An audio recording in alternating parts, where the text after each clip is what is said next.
about some SEC softball for brunch on this Sunday morning? It's time to decide the series in this marquee matchup between number 6 Arkansas and 15th ranked Mississippi State. And as you can see, it's the annual Bark in the Park event here at News Park.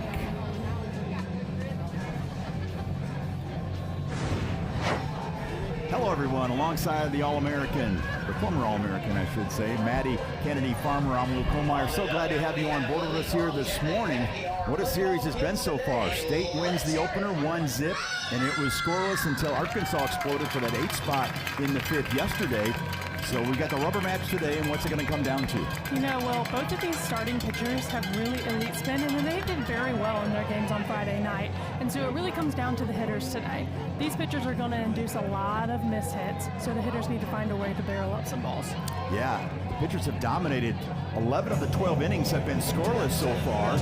And today, though, we're going to see what happens, as the 5th inning was just huge in both of the games, as State scored their only run in game 1 in the 5th inning, as Morgan Stiles had a big double, and then a couple moments later it was Sells scoring on a pass ball, and that was the difference behind Peja Gould's 2-hit shutout. And then yesterday, Alyssa Faircloth was showing a no-hitter until the 5th inning when everything exploded. Yeah, there's really something in the air when the 5th inning shows up these past 2 days, so it'll be interesting to see if that same thing happens today in the 5th inning. It went from 1-0 to 8-0 in that 5th inning in 5 pitches. So we set the stage. There you see Peja Gould. Boy, she was elite Friday night. Yeah, she really was, and like I said earlier, I mean, she just induced mishit after mishit, and that's a testimony to the type of spin that she has. Those are her numbers after that 7-inning shutout. 1.33 earned run average, and away we go. The first pitch to Reagan Johnson. Beautiful day once again here at News Park. Temperatures will get into the low 80s. Once again, no chance of any precip, which is great news. There's a strike called. Johnson hitting at .358 on the year.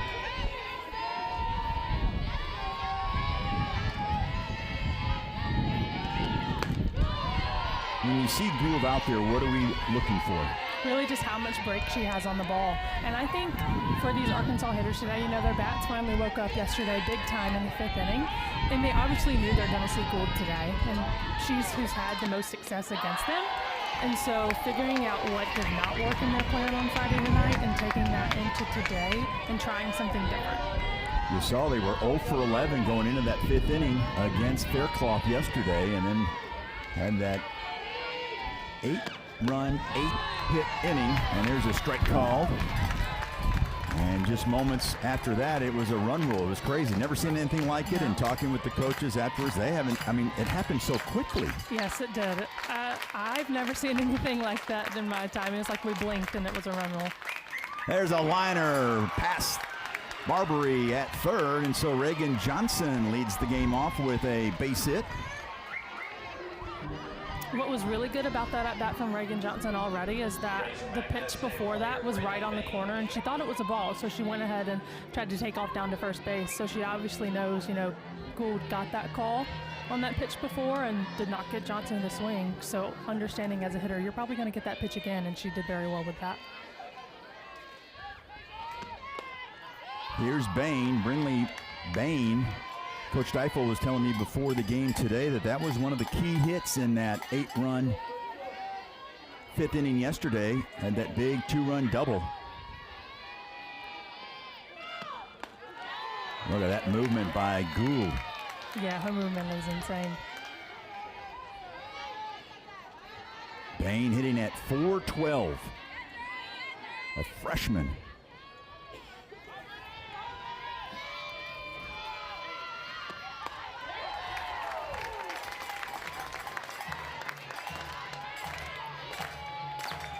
She leads all Division I freshmen, top 30 nationally, with a .555 on base percentage coming into this weekend.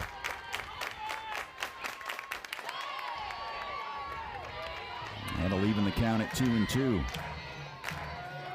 Boy, this league has so many fantastic freshmen. It's crazy to think about their success against such talented pitching. And that one just misses, and the count is now full. Yeah, I mean, the game these days is really turning into a hitter's game. And so it is cool to see, Mississippi State's pitching is very elite this year and better than it ever has been, and they lead the nation in a lot of areas. Chopper to the right side. Only one play, and that's over to first. Gabby Schaefer takes care of Bain for the first out, and on the play, Johnson now in scoring position at second base. Yeah, and back to that point about it being a hitter's game, it's impressive that Mississippi State pitching staff has been able to do what they've done with it being a game like it is, and especially against the Arkansas Razorbacks with the lineup that they have, what Gould has been able to do so far in this series. This is Ella McDowell, the third baseman. Yeah, it really is amazing because Arkansas came into this weekend, among the national leaders in numerous categories, including batting average, runs per game, on-base percentage, slugging percentage. But Gould had their number on Friday night, a complete game, 2-hit shutout. She struck out 3, walked 2, through 84 pitches. I mean, 84 pitches through 7 innings is kind of crazy. Well, 6 for Gould, but still. Yeah. Very efficient. Soft liner into right field. That will drop for a base hit. They're going to try to score Johnson from second, and she slides in safely. And Ella McDowell gives the Razorbacks the early lead here in the top of the first. Yeah, really efficient at bat so far for the Razorbacks, and I really like that from McDowell because she got an inside pitch the pitch before that, and that's on the outer half of the plate, and she just went with it. And then obviously with the speed of Johnson from second, that ball was not hit deep at all. And Johnson just has so much speed, and she's able to score easily.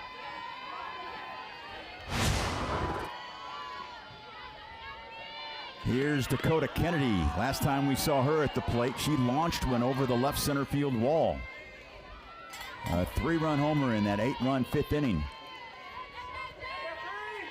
Her 14th home run of the season. Clearly this Razorback lineup has prepared very well today so far.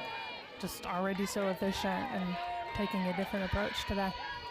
Well, they had 2 hits the entire game Friday night against Gould, and already 2 hits here in the top of the first. Yeah, and carrying that momentum and energy they got in the 5th inning yesterday over into today. You can see that, don't you, when you end the game and it carries over? Absolutely. It kind of gives you some confidence, especially ending on as high of a note as they did. And talking about that swing, that was it yesterday by Dakota Kennedy. Yeah, that was a monster swing, just right in her sweet spot there, and Dakota Kennedy has so much power, and so pitching to her can be pretty lethal sometimes. Ground ball to the right side, past the diving Schaefer, and that's a single to right by Dakota Kennedy. And McDowell checks up at second. And Bell will come to the plate, but not before we have a little bit of a conference in the circle. And you mentioned the sweet spot. What Dakota Kennedy found yesterday against MSU pitching there in the 5th inning. We really haven't seen too many batters barrel up this weekend. Yeah, all of the pitchers that have pitched so far, they all have induced so many mishits, and there hasn't been a ton of strikeouts like we're used to seeing from Mississippi State, and then as well as Arkansas. Peyton Burnham, she's not a strikeout pitcher, but she induced so many mishits from Mississippi State yesterday. Yeah, I think that kind of got lost in the shuffle. Burnham was so dynamic, and she dominated a 1-hit shutout for Arkansas. This Arkansas pitching, remember, they didn't give up an earned run last weekend against Auburn, and so far no earned runs allowed in 2 games here against Mississippi State. Yeah, and we expected this series this weekend to kind of be like a pitching versus hitting type of series, and Arkansas, their pitching staff has done very well so far. No question about it. In fact, that's what Samantha Ricketts was telling us, that this was going to come down to hitting versus pitching. Arkansas lethal offensively, and Courtney Deifel was telling us before the game today is that it can happen quickly. They made some adjustments during the game yesterday against Faircloth, and then they had dividends there in the 5th inning, and there's a base hit. Bobbled a bit out in center field by Keller, and that's going to allow a run to score. So McDowell was ready just to check up at third, but Keller bobbles it. And Bell gets the base hit. There won't be an RBI as an error on Keller, and it's a 2-0 lead. I mean, a really good job by Bell there, just going with it, hitting it right back up the middle, and something that you want to see from Keller there, just blocking that ball up there and not letting it get by you in a situation like that, because that is so crucial already in the 1st inning. And that's the one thing with what I just mentioned, that Arkansas hasn't allowed an earned run now in 5 straight SEC games. You don't want to dig too big of a hole. No, not at all. And for Mississippi State, I mean, you don't want to allow Arkansas to continue the momentum that they had from yesterday, which is clearly happening right now. So everything, like we've talked about before, is it's all about margins and making as little mistakes as possible, because with a team like Arkansas, they're going to take advantage of it. So here's Rijo hitting .366 on the year. Her on-base percentage is right at .500, .496. They definitely have some gaudy numbers offensively, not to mention their pitching. And even Courtney Deiffel, though, she said, hey, Mississippi State's got some gaudy numbers pitching-wise. And we saw that in basically the first, 11 innings. State did not allow a run, but then Arkansas scoring 8 in the 5th to run rule the Bulldogs yesterday. That's one slapped.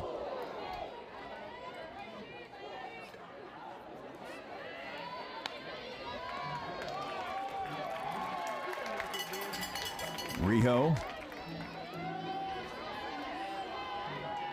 Anaya.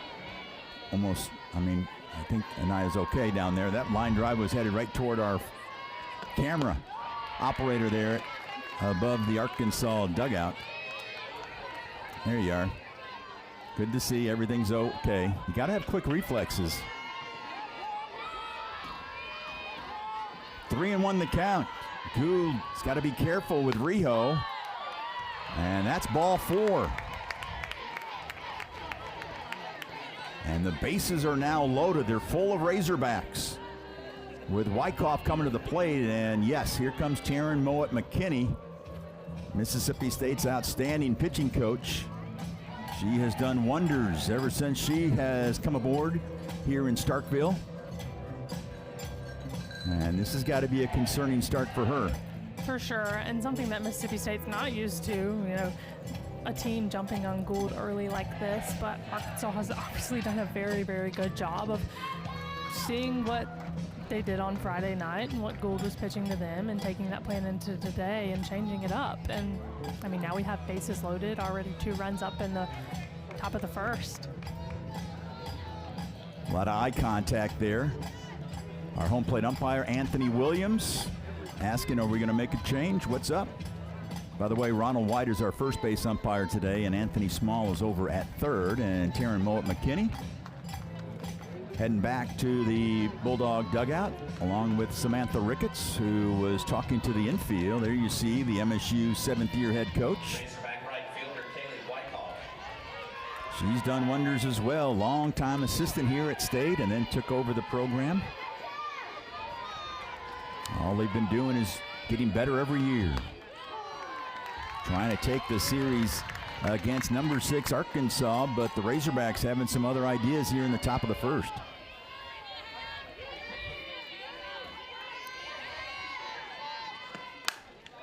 Smash to the right side. Schaefer to Stiles. The relay not in time. And Wyckoff will reach on the fielder's choice, give her a run batted in as Dakota Kennedy scores. And it's now 3-0 Razorbacks. Yeah, and I can definitely see that thought process there to try and have your middles back so you can turn 2. Obviously, didn't work in that scenario. I think that ball was a little, it was kind of dead on there at second base to Schaefer. And so I think if the ball is more up the middle, you have a greater chance to turn 2. But with a ball like that, it's really not possible. So here's Miller, the catcher. The junior starting her 27th game of the season.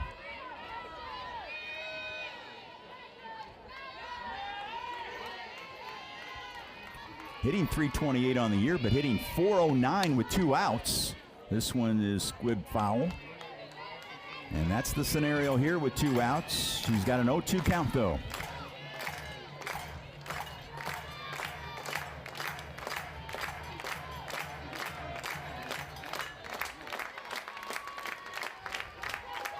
Mississippi State pitching held Arkansas scoreless the first 11 innings in this series. In the last 2, they've scored 11. It's kind of like a mindset shift within the last 2 innings for them from yesterday and today. It's just incredible. It's kind of the Arkansas offense that we expected to see. Absolutely. That one in the dirt.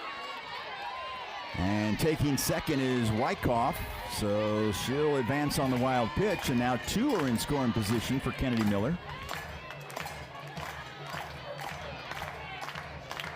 I know it's just the top of the first, but this is a key moment, especially if you're Peja Gould in Mississippi State. Absolutely. Fly ball left field. It's going to be caught by Bernardini, and that will take care of the Razorbacks. But 8 come to the plate. They score 3. We'll take a look at that Mississippi State batting order when we come back, and also tell you who they will be facing in the circle today.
Gets the start for Courtney Deifel here in Game 3 of this series. The senior pitched 4 1/3, gave up a run on 5 hits. The run was not earned. Struck out 5, walked 3 against State on Friday night. What are we looking at with Robin Herron in the circle? I mean, with Robin Herron here, she has really great spin, and she has a curve that she uses primarily. So obviously that curve is going to go into righties away to lefties, but she does like to stay away from hitters, and she has a very, very effective off speed when she's ahead in the count. The lineup that Herron will face, it'll be Kiera Sells leading off, followed by Stiles and Barbary. We'll give you the full lineup in just a bit. Sells leading off again here today. Has seen her batting average dip below 400. You see Anna Carter there at the number 5 spot. She's the only left-handed hitter in the lineup today for Samantha Ricketts against the lefty Robin Herron, which is always a difficult assignment for a left-handed hitter against the left-handed pitcher. Yeah, I mean, it kind of also depends on the hitter sometimes. I mean, some hitters do very, very well against lefties. And I think Anna Carter is also one of those that does do well. She goes oppo very well.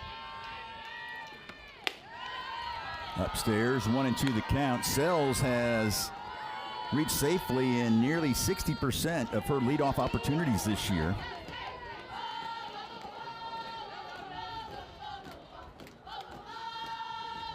Herron, though, leadoff hitters are only hitting $158 against her. Will this one stay in play down the right field line? It does, but it finds the dirt, and it bounces into the Arkansas near the bullpen area.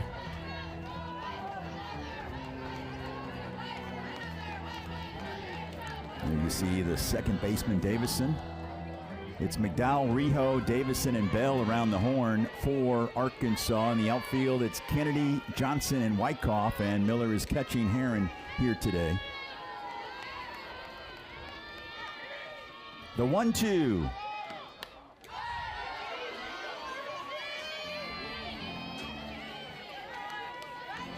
Herron 11-3 on the year, a 1.42 earned run average.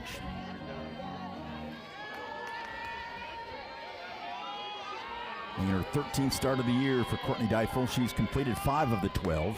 And she gets Sells a swing and a miss. And a good start for Herron, her first K of the day. Yeah, very good start from Herron on that very first at bat from Mississippi State.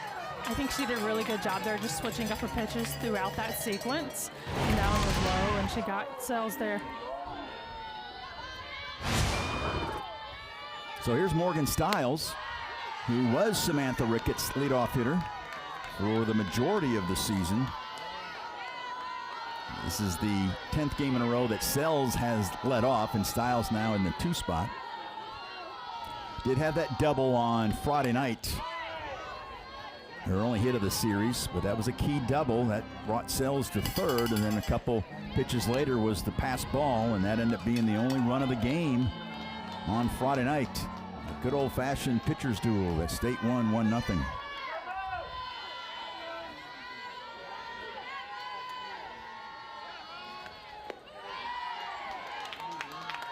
You know, I think the pitch sequence that she's already shown so far in this first and halfway through this second batter now, she kind of starts up with them and then ends up going down. And so that's something for Mississippi State to note if she does continue to do that. There's a fly ball to right center field. Wyckoff got a nice jump on it, makes the catch, and Stiles is retired for the second out. It's a great job by Herron there, going ahead and getting that second out. But one thing from Morgan Stiles there, I mean, I would consider that a barreled up ball, and that's something that you want to see Mississippi State change today, is try and find more barrels instead of so many missed hits. Yeah, it's been a difficult assignment this weekend for Mississippi State, barreling up. But that one is barreled up, and that one is way gone. Right on cue, Nadia Barbary.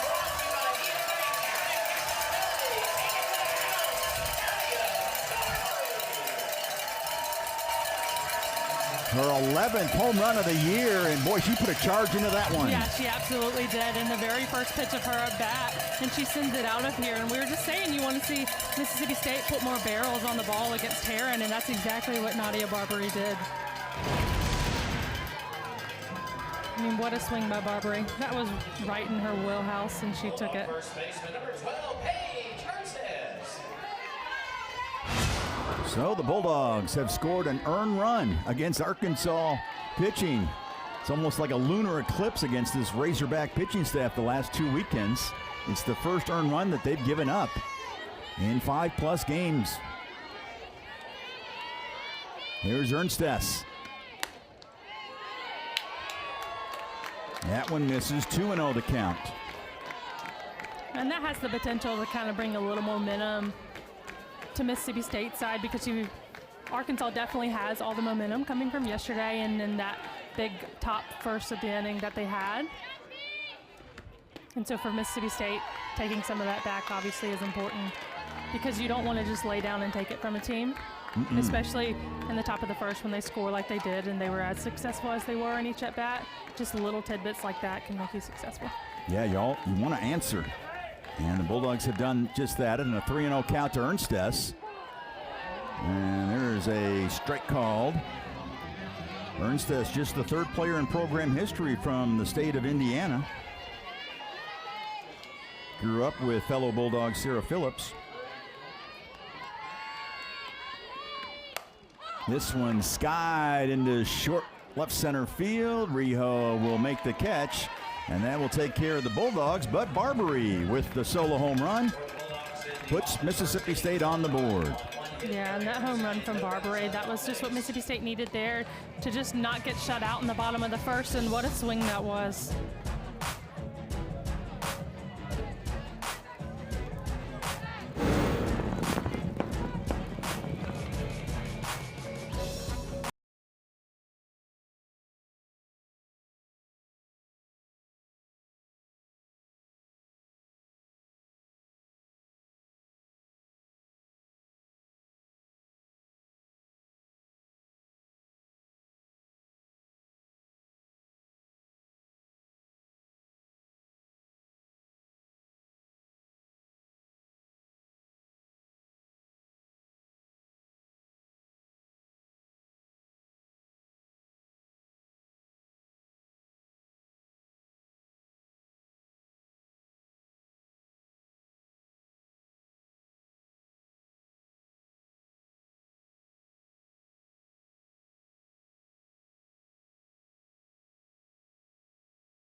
Courtney Deifel and company taking a 3-1 lead here into the top of the second inning. Boy, she has engineered one of the greatest turnarounds in college softball during her time at Arkansas. Two-time SEC Coach of the Year. She has done wonders, and we sincerely appreciate her time multiple times this week, not only on the conference call, but giving us some time before the game today.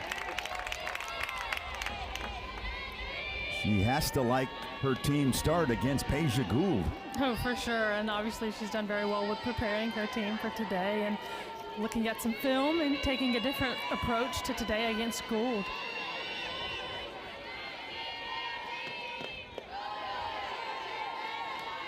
Davison leading off. It's the 9, 1, and 2 hitters. Davison, Johnson, and Bain facing Peja Gould. Just to give it some context of what she has done at Arkansas. There's a strike called. She has 393 wins at Arkansas through 11 seasons. Previous 11 years before Deifel, they won only 270. Wow. So she's won 123 more games in her time than the previous 11 years. Nice play by Nadia Barbary. Not an easy play. She made it look easy. Yeah, not at all, and that's exactly what you want to see from a third baseman. Just make it look easy like that, and Nadia Barbary always does well with those plays, with picking them on the run and making it look smooth. Yeah, you can see why she's all SEC defense. Made the all Southeastern Conference defensive team. And a very important out, as Mississippi State finally takes care of a leadoff hitter. And here's Reagan Johnson, who led off the game with a base hit. Came in to score on Ella McDowell's RBI single. That was the first of 3 against Gould in the first. Slap to the left side. Styles sidearms it over to Ernstess for the second out. That was perfect placement on the defense there. I mean, it looked like they were all placed pretty perfectly, and that one just right there to Styles for an easy out there. Is that Zach Shaw? Is he in charge of the defense? Yeah, him and Coach T-Brat. That's right. T-Brat is the outfield. Zach Shaw's infield, yeah. There's a strike called to Bain, who bounced to second her first time up.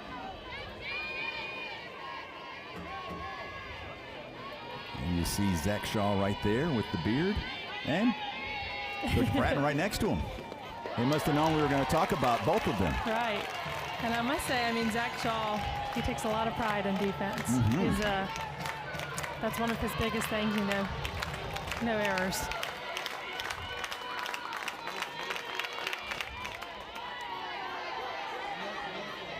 One and two now the count, and Air kind of was a disruptor for State in the top of the first. Helped Arkansas score one of their runs.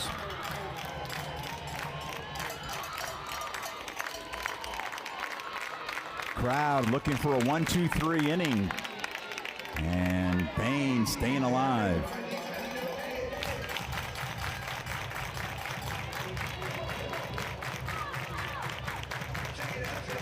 Everyone in this batting order for Arkansas has played in all 41 games this year except Miller. This is her 30th. You talk about a consistent batting order. I think Courtney Deifel, I mean, she doesn't have to think about it before she goes to bed at night. Probably not. And I think these hitters probably get in a roll when they hit behind certain players. And it's working for them, obviously. Bain has started 40 of the 41, and she extends this top of the second with a sharp single to right.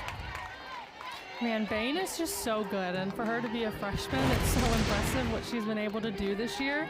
Just right through the right side there, not trying to do too much, but she just barreled it up, getting it through the infield.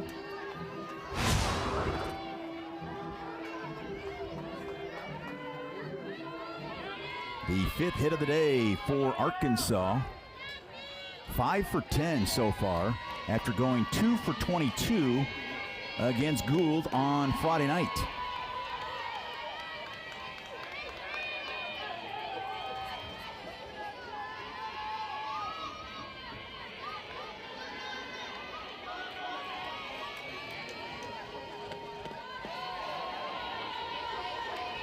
Ella McDowell, I mentioned, had the RBI single to plate the first run of the game.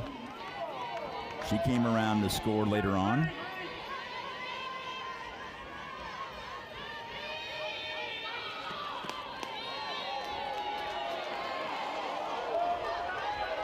Boy, Peja Gould wanted that one, and so did the fans.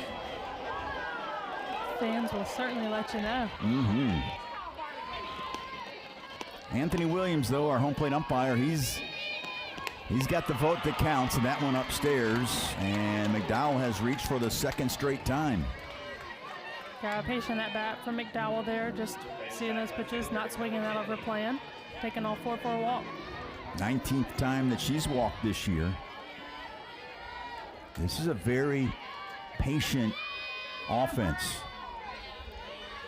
Not only can they do damage, but they're not overeager at the plate. Yeah, that's what I was going to say. I mean, they're a very patient offense, but they also are an offense that just takes a lot of pride and quality at bats, and you can see that in what they've done today and yesterday as well. Fouled straight back by Kennedy. She singled and scored. She scored on Wyckoff's fielder's choice.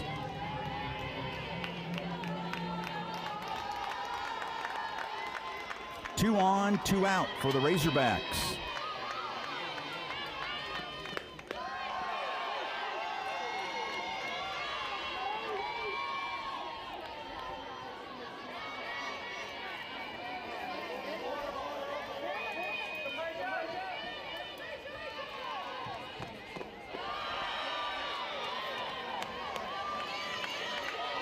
And these last two at bats is kind of something uncharacteristic we're used to seeing from Gould, because she's usually a pitcher that gets ahead and counts, and she's fallen behind in both of these last two. Yeah, very uncharacteristic for Peja Gould.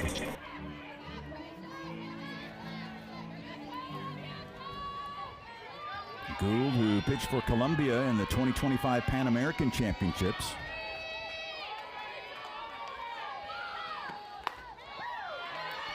Ball four. Back-to-back walks for Gould. She now has 3 on the day.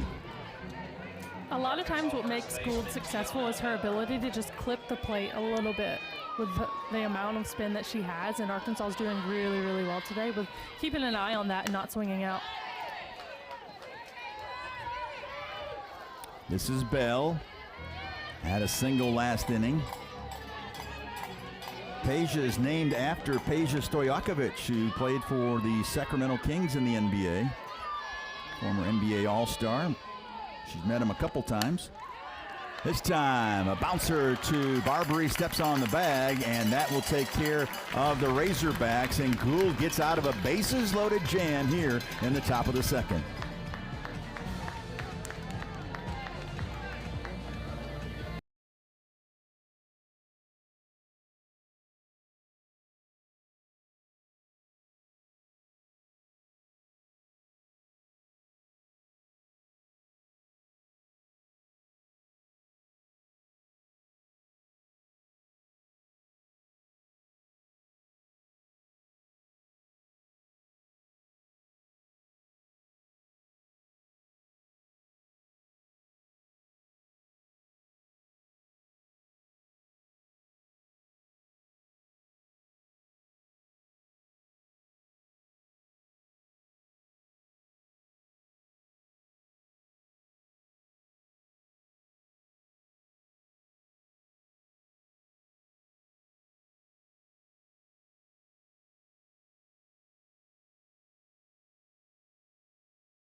Coming to the plate here in the bottom of the second, it's Carter, Bernardini, and Rivera for head coach Samantha Ricketts. In her 7th season as the head coach, fastest coach in program history to get to 200 wins. And she picked up her 52nd win against a ranked opponent on Friday night, winning game 1 of this series. And 32 of those 52 wins against ranked opponents have been since 2024, Maddie. So they've been on a roll the last 3 years. Let's see if the Bulldogs carry some momentum after Gould gets out of the bases-loaded jam in the top half of the second. Anna Carter leading off, the only left-handed hitter in the lineup facing the lefty Heron.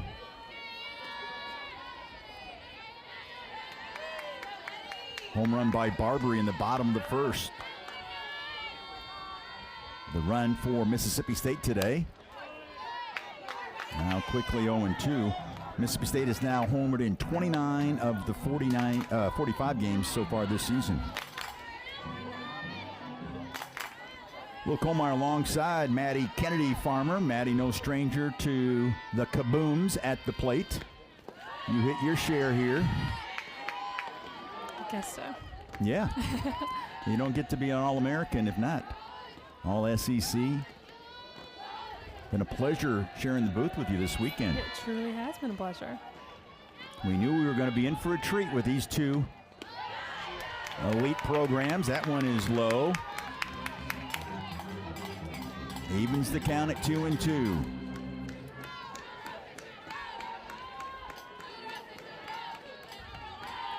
Carter hitting .538 when leading off an inning. And she's hanging tough here with that 2-2 count. You can kind of see the outfield shifted a little bit because they know Carter does a really good job of going oppo. And so we see our center fielder here just shifted over slightly. Swing and a miss. Heron's second strikeout of the day. That was a great job from Heron there, just getting that strikeout off of Carter there, going inside because Carter had been fouling it off to the left side throughout that whole left at and then going inside right there, just throwing it off. So here's Morgan Bernardini. First pitch swinging, sends one to the gap in right center field. That's going to go all the way to the wall. And Bernardini with a stand-up double. And that's exactly what you want to see from Mississippi State there and from Bernardini. Just going oppo, not trying to do too much, just a barrel in the gap. Obviously, she took it where it was pitched, low and out, and she got her back knee under it. And the Bulldogs have a runner in scoring position with one out. And here's Rivera.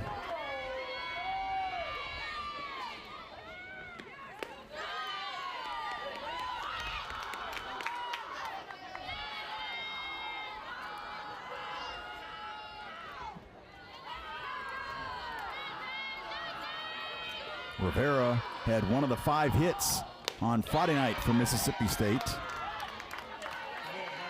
The only hit yesterday was by Gabby Schaefer against Burnham. That was a double.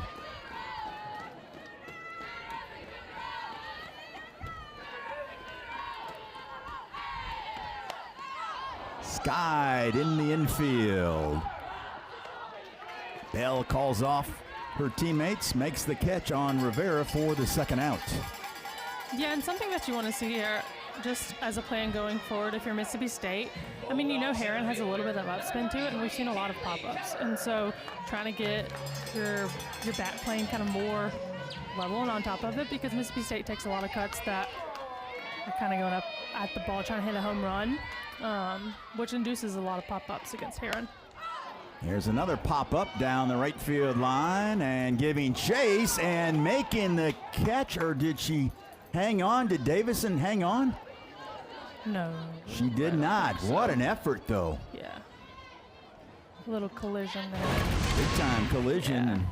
We're screened up here in the booth looking down the right field line in foul territory. Wow.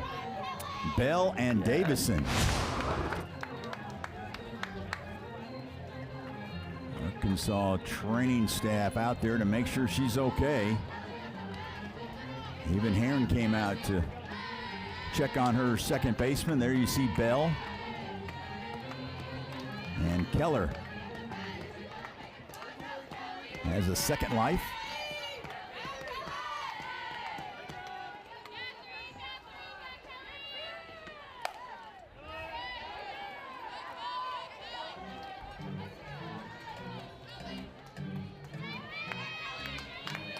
Keller, a true freshman from the Lone Star State.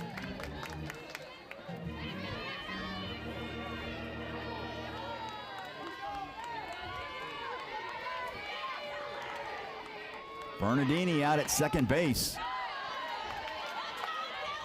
Keller hanging in there.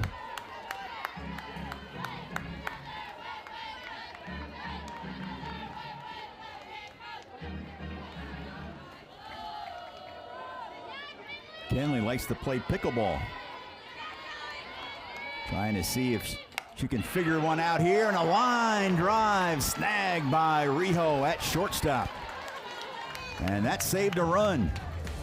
We played 2. Razorbacks still lead it by 2. Second inning, there was no runs on one base hit, 1 error, and 1 runner left on.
The Hogs lead the Dogs 3-1 as we head to the top of the third. And speaking of dogs, in case you're just joining us, it's the annual Bark in the Park Day, and the dogs have come in all different sizes, Maddie. Yeah, they sure have. It's always one of my favorite days of the year with the Bark in the Park.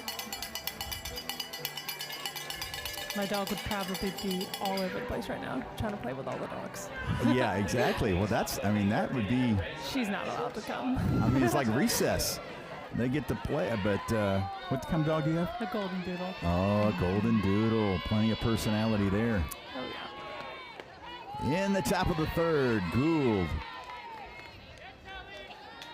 will face Rijo to start things off. Rijo, she plays such a solid shortstop. Yeah, she does. She makes it look so easy. I mean, Keller hit a BB, but Rijo snagged it. And that kept it 3-1, and now she gets plunked to lead off the top of the third. Yeah, right to her shoulder there. Didn't look very comfortable. That's the 6th time that Rijo's been hit by a pitch this year. And her on-base percentage now over 500 after walking her first time up. Here's Wyckoff, had an RBI fielder's choice her first time up. That completed the 3-run scoring there in the top of the first inning for the Razorbacks.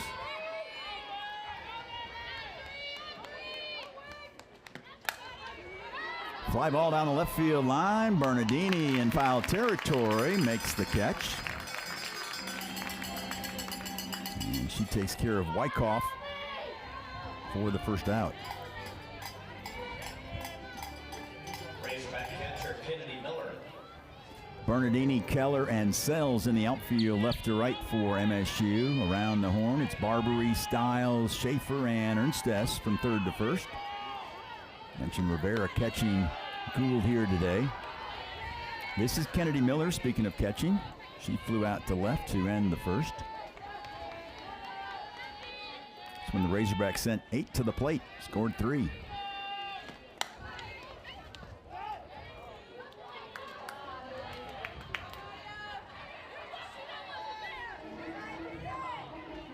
Gould coming into this one, opponents were only hitting a .138 against her. I mean, she was extraordinary on Friday night, a 2-hit shutout, complete game. But today, so far, 5 hits for Arkansas. They're 5 for 12 at the plate against Gould. What has changed? Obviously, their approach has changed and what they're looking for from Gould and the pitches that they're trying to hit. And how they're trying to hit it. I think they're just taking a more level approach and not trying to do too much in their swings and just getting single after single.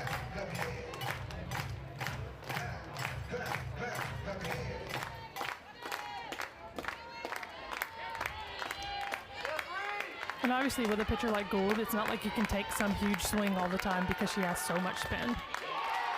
Right on cue. How about that? Yeah. And a strikeout for Gould, and that's her first of the afternoon. Yeah, and you just saw that spin there from Gould. I mean, it's insane the amount of break that she has on her curve.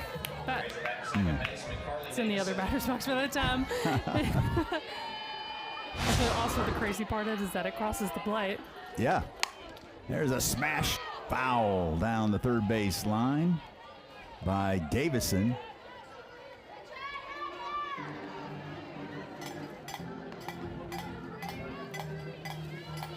Carly, a senior.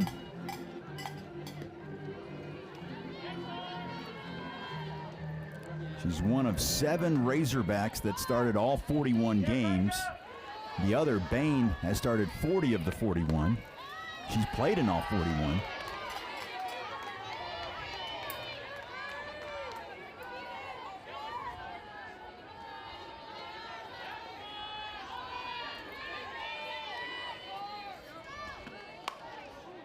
That one's hooking foul. 1-2. Yeah, it kind of looks like she's trying to pull that curve a little bit. And so one thing you want to see is just try and go with the ball where it's pitched. Try and hit off it a little bit. Yeah, it's kind of strange that Gould was just her first strikeout there. Mississippi State came into this weekend. I mean, they dominate the strike zone. Yeah. They led the nation coming in with 379 strikeouts. But Arkansas hasn't gone down too many times via the K route. Yeah, I mean, for pitchers, all pitchers throughout D1, it's going to get more difficult throughout the season for them to continue the success that they've had all season. Fly ball right field. Sells has it trapped, and that will take care of the Razorbacks. So the leadoff hit by pitch does not come back to hurt Gould. Bulldogs coming to the plate, down by 2.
joining us. It's the annual Bark in the Park Day here at Mississippi State. These dogs right here, though, are members of our cruise dogs, so they obviously can't be here, Maddie, because we're all their working. owners are all working. Look at those beautiful Huskies. See Mr. Scout there in the car. He's Yes. 15 going on 16. There you My go. husband's dog. Look at that. And then Miss Sadie Mae on the end. We got a bulldog with Bully. There you go. That's so sweet. Yeah, it is. It's a fun deal. I like having that. Nikki, our producer, always makes sure we get the crew, get their dogs part of the broadcast as well. A lot of dog lovers. Yeah. Kind of a theme, though, when you come to Mississippi State. They're all about the dogs. And right now, the dogs are trailing the Hogs 3-1. Schaefer leading things off for MSU. It's the 9, 1, and 2 hitters facing Heron, and she pops one up on the right side. And Davison will take care of her second base counterpart for the first out. Yeah, really just so many pop-ups so far from this Mississippi State lineup, and that's something you want to see different going into the second time through the lineup. You know, do something different than your teammates have done before, and especially against a pitcher like Heron. She's a successful pitcher for a reason, and she's as good as she is for a reason. So finding a way to adjust and do something different is crucial. Yeah, that's those in-game adjustments that are so important. Obviously, one of the keys yesterday for Arkansas, adjusting to Faircloth, who had their number, a no-hitter through 4. This is Sells, struck out swinging to start the bottom of the first. Courtney Deifel was telling us before the game today that her sister was watching, and it was 0-0.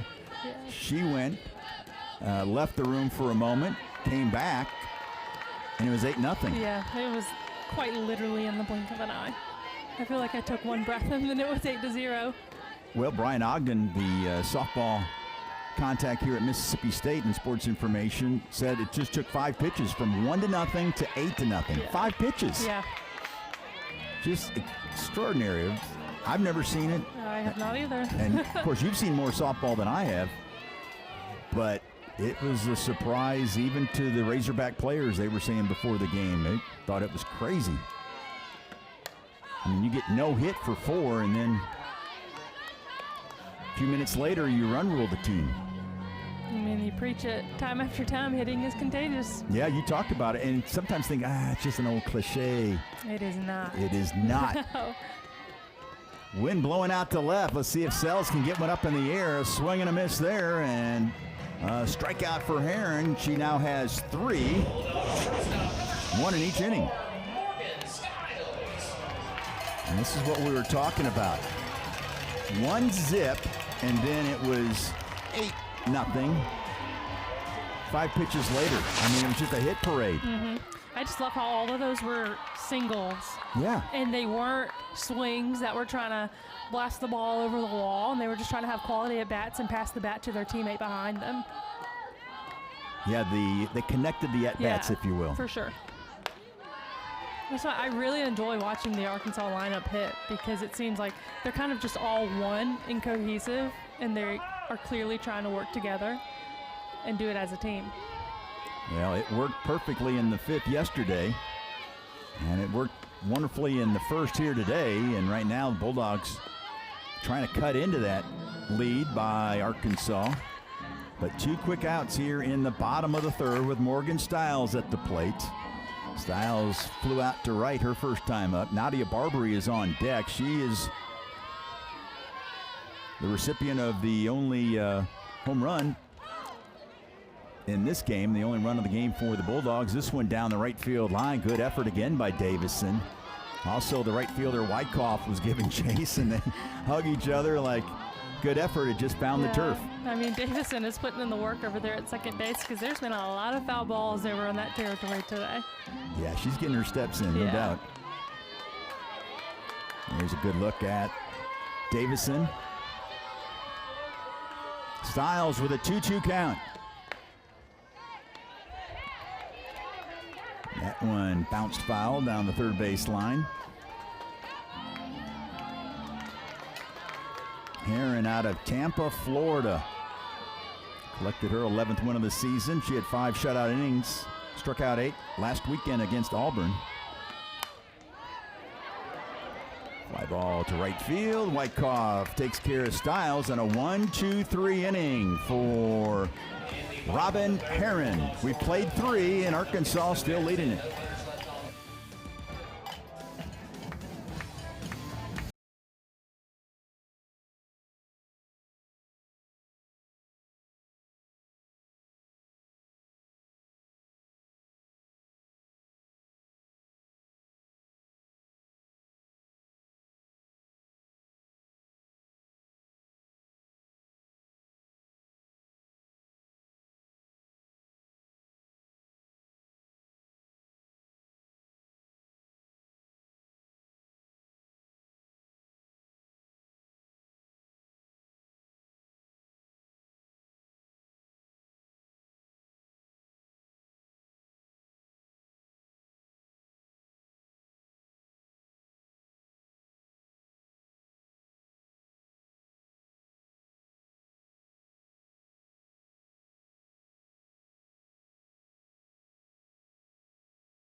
Take a look at the SEC scoreboard, but when you start at 11 a.m., when you've got brunch on the menu for softball today, like we do in Starkville, a lot of games haven't even started yet. LSU has already taken the series with number 11 Arizona, and the Bayou Bengals have the lead in the top of the 4th. You see the rest of the action with that Oklahoma, Texas, couple teams in the top 5 facing off.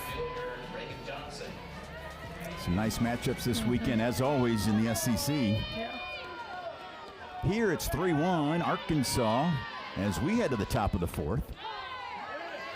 And here's Reagan Johnson. You know your offense is doing okay when this is your 3rd at bat. And we're just starting the 4th inning. Oh, for sure. Arkansas's been so efficient this game. Johnson became the Arkansas career hits record holder a couple weeks ago in that win against Florida.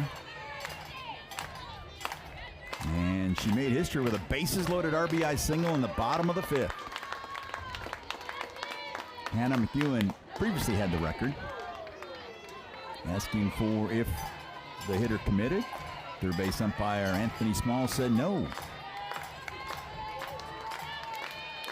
Johnson led off the game with a base hit. Came around to score on McDowell's RBI single, and there's a swing and a miss. And Tasia Gould has her 2nd strikeout of the day. In fact, she's K'd 2 of the last 3 hitters. Yeah, very smart pitch from Gould there, just painting the corner, the outside corner, low and away there to get Johnson. So one out for Brinley Bain, 1 for 2 today. Bain had one of the 2 hits against Gould on Friday night. Kennedy had the other. Bain yesterday had a big 2-run double. One of the keys, according to Courtney Deifel earlier this morning, talking to us in that 8-run 5th inning. Arkansas with 10 hits coming into this game in 2 games, and 8 of the 10 came in that 5th inning.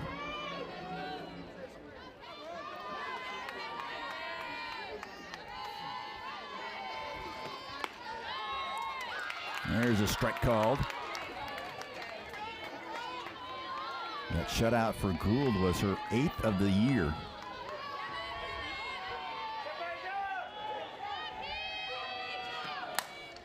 There's a base hit by Bain. That's that approach once again, slapping at Oppo. And that one was a little bit in on the hands there, and she just able to front that up, choke it through the infield there. Kind of see it going in a little bit. She's able to muscle that through. I mean, it was a nice barrel. Just a true freshman, folks. she's going to be impressive throughout her career. Oh my goodness, she already leads all the Division I freshmen in hits. Top 30 overall. She's got 2 of them today. That's chopped to third. Barbary to Schaefer. The relay to Ernstess, not in time. And McDowell reaches on the fielder's choice. Bain is forced at second. Good job by Barbary there. It's possible. I mean, she had to wait a split second. Kind of stuttered there. And then took a tiny bit longer than typical for Schaefer to get that out of her glove on the transfer. And the sophomore McDowell reaches on the fielder's choice. And here's Kennedy. Reached base both times. Singled and scored in the first, walked in the second. That was a key moment for Peja Gould. That made the bases loaded with 2 outs, and Gould was able to get Bell to bounce into a fielder's choice to end the threat. Gould, an extra stare. Really wanted that call.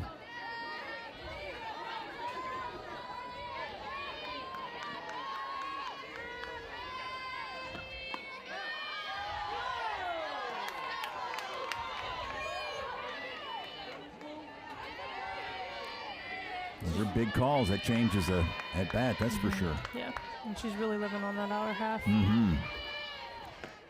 3-0, Kennedy taking, and she'll trot down the first. Second time she's walked today. It's definitely smart to not give Dakota Kennedy anything to hit, especially seeing what she did yesterday and what she's done all season long. I mean, she's capable of anything. Yeah, that home run yesterday was her 14th of the year. Leads the team. 2 on, 2 out for Bell. Last time, Gould beat Bell as she bounced into that fielder's choice to end the inning. Bell trying to return it, not this time. A smash to Barbary, she'll step on the bag, and that will take care of the Razorbacks. We are halfway home here in Starkville. Mississippi State come to the plate trailing 3.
Yesterday's Game 2 ended with a bang, and we had an explosive first inning as well. Arkansas scored 3 on Peja Gould in the top of the first and took a 3-0 lead into the bottom of the first and gave Robin Herron a nice cushion to start with. Yeah. But the Bulldogs responded in the bottom of the first. Yeah, they did with Nadia Barbary's home run. But, I mean, Arkansas's been really efficient this game. And then now we have Nadia Barbary back up at the plate now. Yep, she'll lead off, but she'll be leading off against a new pitcher. It is Sailor Timmerman, who was terrific on Friday night, replacing Herron. Went 1 2/3 innings, retired all 5 batters she faced, including a couple strikeouts. Out of Minocqua, Wisconsin. And Barbary trying to get something started, something they weren't able to do against Timmerman on Friday night. So Herron goes 3. And gives up the 1 run, the home run to Barbary on just 2 hits.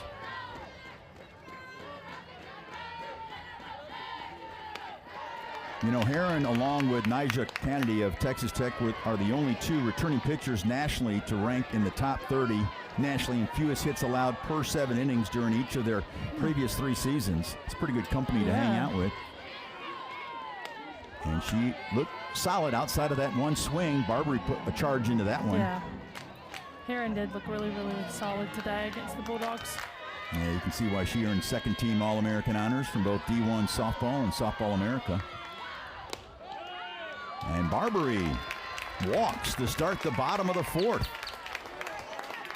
against another freshman, a talented freshman in Sailor Timmerman.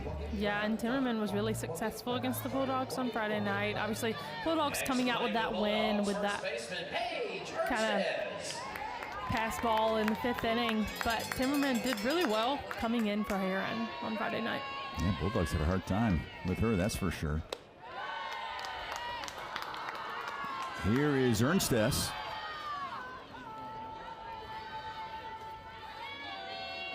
And a quick conversation. Kennedy Miller coming out to talk to Timmerman.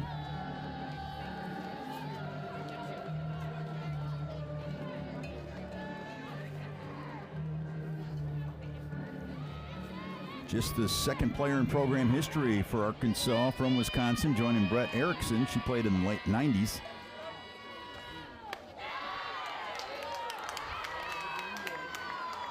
Timmerman was a member of the under-18 USA Women's Junior National Team alongside current teammates Ella McDowell and Cam Harrison.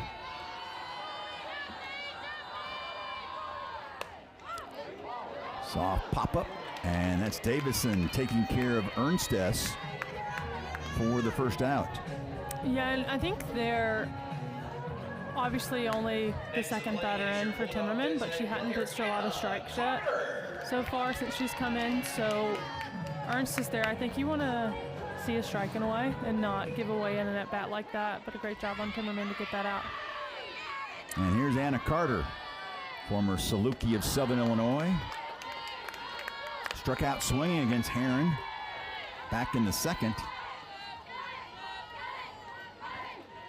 Yeah, it's almost like Timmerman just needs to get a groove.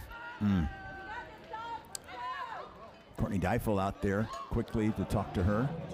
Did you play others? I know you played other sports besides softball, right? Growing up. Yeah, volleyball and basketball. Volleyball and basketball. Well, Timmerman swam and played basketball at Lakeland Union. You don't typically hear swimmers I and know. softball together. That's what I included. That's why cool. Yeah, it is. So the conversation is over. Timmerman coming in. She has won all 8 of her decisions this year.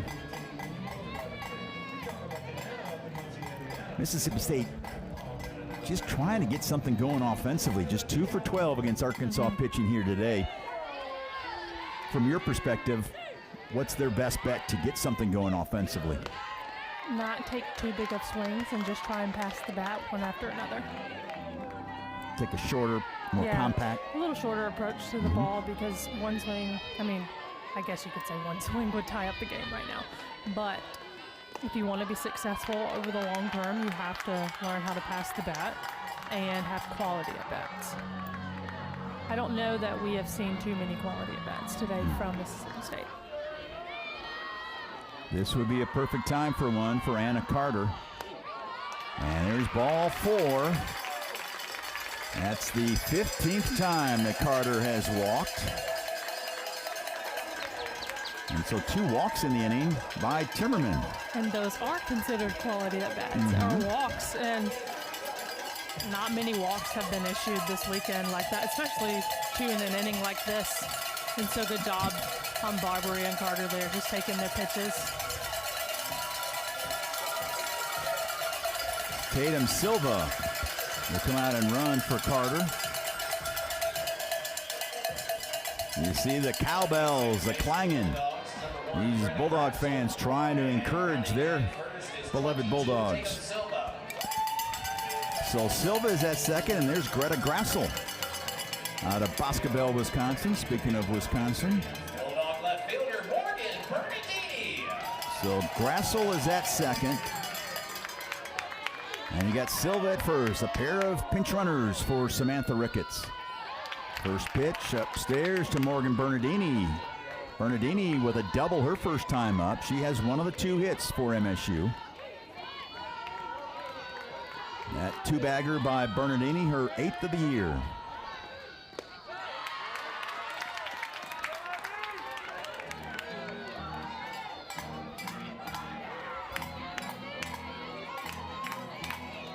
Bernardini hitting at 279.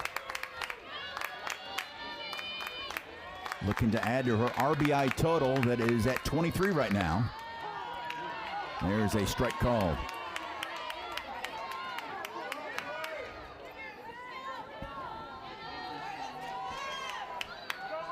I think for the Bulldogs here, just facing Timmerman, understanding that she is throwing a little more up in the zone. And so you have to understand your approach at that point, especially with a pitcher like Timmerman. I mean, yes, the ball's up in the zone, and sometimes it can look like, oh, I really want to hit that ball. It's just right there, but you can get yourself in trouble sometimes with hitting pop-ups with pitches like that. So taking the right swing plane. Bernardini with a base hit up the middle. Greta Grassel trying to score. She slides in safely. And the Bulldogs have cut it to 1 as Morgan Bernardini delivers. That's an awesome job by Bernardini there, just hitting it right back up the middle where it's pitched. I mean, she's having a successful day so far and get the Bulldogs within 1 of tying this game. Yeah, Bernardini has 2 of the 3 hits for MSU. And it's only fitting on the annual Bark in the Park that she owns a Black Lab Chesapeake Bay Retriever mix. Yeah. And that's going to do it for Timmerman. As she was lights out Friday night, but the Bulldogs were able to figure her out, and Courtney Dyfo going to the bullpen. We're going to step aside. We'll come back and tell you who will replace Timmerman. The Bulldogs have cut it to 1 here in the...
The Bulldogs and their fans, they got the cowbells are ringing right now. They've cut it to 3-2. So what does Courtney Dyfo do? She brings in Robin Herron, which you can do. You can re-enter a starting pitcher, and this is what Herron did in the first 3 innings today. Gave up just 2 hits. That run was the home run by Barbary. Did not walk anybody, and so now Herron comes back in to face Des Rivera.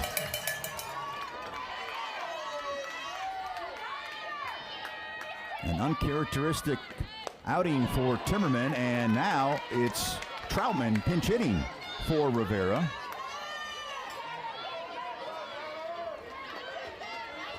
Third substitution already of this inning. Grassel and Silva came in to pinch run, and now Taylor Troutman pinch hitting for Rivera. Troutman had the dramatic walk-off against number 1 ranked Tennessee to send the Lady Vols down to defeat for the first time this year. That was one of her 4 home runs on the season. She's behind 0-2 to Herron. Line into right center field by Troutman. She's digging for 2, and she'll have an RBI double. Taylor Troutman with 2 strikes on the All-American Herron. And she gets the double to score Silva from second. And the Bulldogs have tied it. Yeah, and what an at-bat by Taylor Troutman there. I mean, she's so good in clutch situations like this, and we've seen it all year long. Just a line drive to the gap there, scoring a run for the Bulldogs and tying up this game. Look at Troutman, yeah. Yeah, she's fired up. She needs to be amped Yeah. up. That was clutch. I mean, 0-2 the count to Heron. Yeah. One of the top pitchers in the Southeastern Conference. That's something, Taylor Troutman's always so fun to watch because she's always ready for her at bat and she takes her cuts. Quite a story. Out all last year with an injury.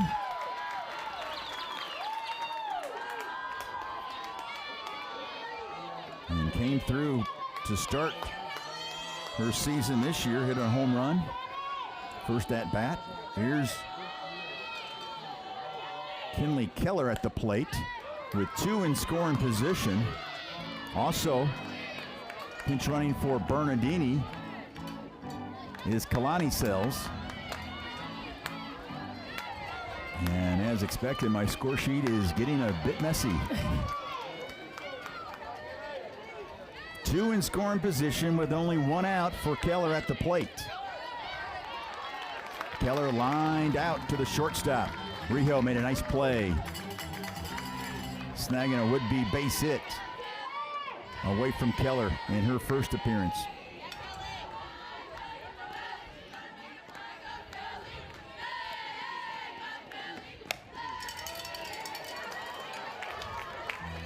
In this situation right here, I mean, you see that rollover ground ball to the left side for foul there, of course, but in this situation, as a hitter, you have to know what exactly Arkansas is trying to do with runners on second and third. You don't want the ball to go to the right side of the field because that allows runners to score so easily.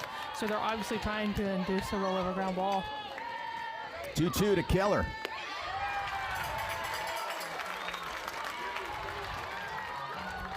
And now a full count.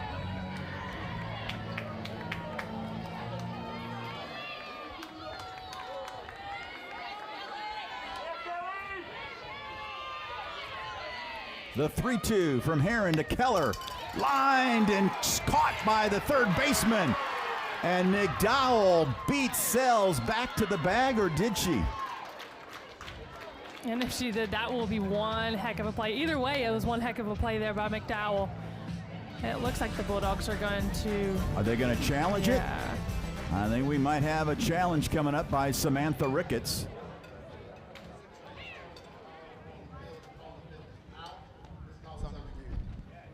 So yes, they are going to review it. Keller lined sharply. What a play by McDowell just to make that catch and then have the wherewithal for McDowell to dive over to the bag to try to get Sells. And right now, the call on the field is out, but we're going to have a review. That was one heck of a play by McDowell. Such a good hitter, McDowell, but also A really good defender. a terrific defender as well, yes. I'm going to check out Hawkeye. Let's see if we can really slow it down. Here we go. Wow, that's close. After review, the call is confirmed. The runner is out. And on a bang That's bang the play Mississippi at State third, first challenge of the ball McDowell game. They does have one beat remaining. Sells to the bag, and that will end the inning. But the Bulldogs score a pair, and with 4 in the books, we're tied at 3.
Top of the 5th here in Starkville, tied at 3. Here's the updated SEC standings. Oklahoma, to no surprise, leading the way. Alabama a couple games back.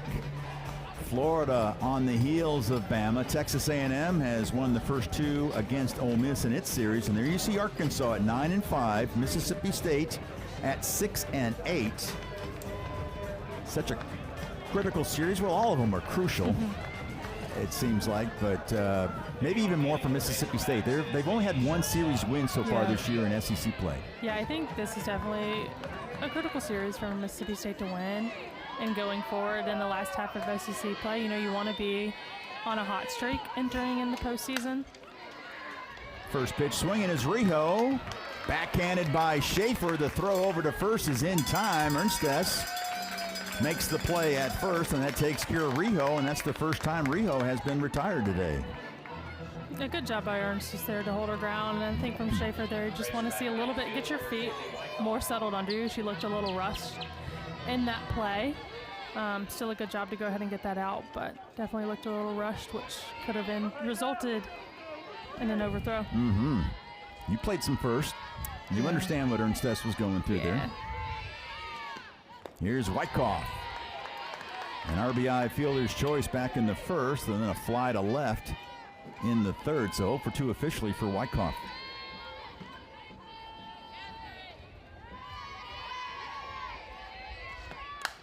Fly ball, deep center field. This has got a chance, and it's gone.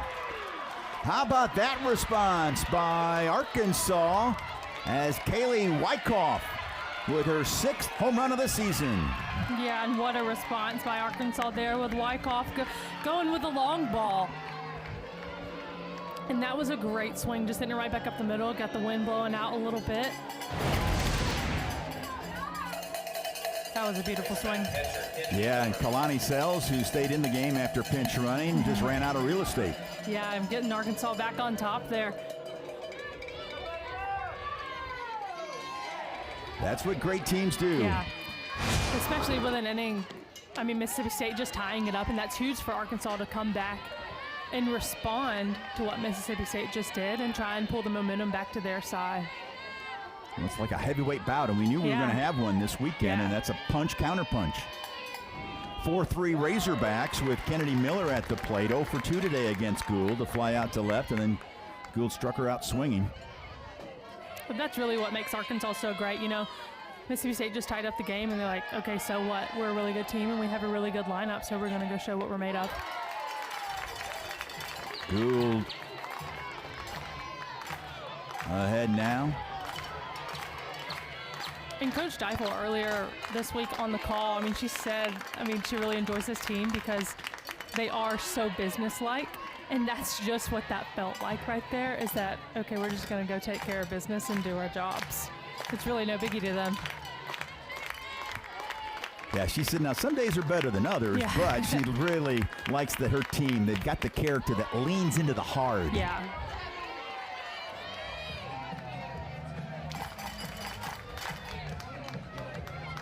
There is a lot to like about this Arkansas team.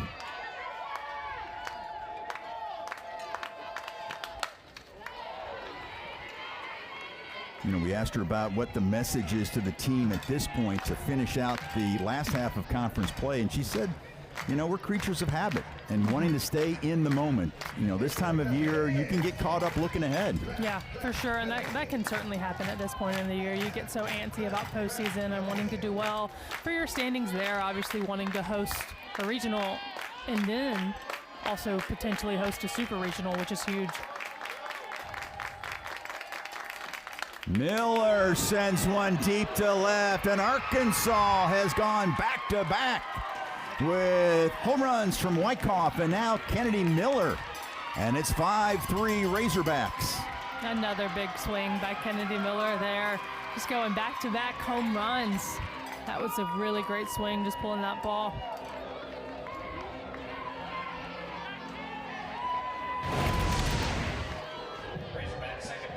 Yeah, she got all of that ball there. You saw Tatum Silva, who came in after pinch runnings, now playing left field. Keller's over in right. So back-to-back home runs by Arkansas, and Samantha Ricketts talked to us about it. She said they're a great team, they respect them, they do things the right way, and that the offense is a huge piece of what they do. They not only hit well, they hit for power as well as average, and we're seeing the power on display in this inning. Yeah, and we've seen a little bit of all of it this weekend so far from Arkansas, you know, all the singles, and now the home runs are coming.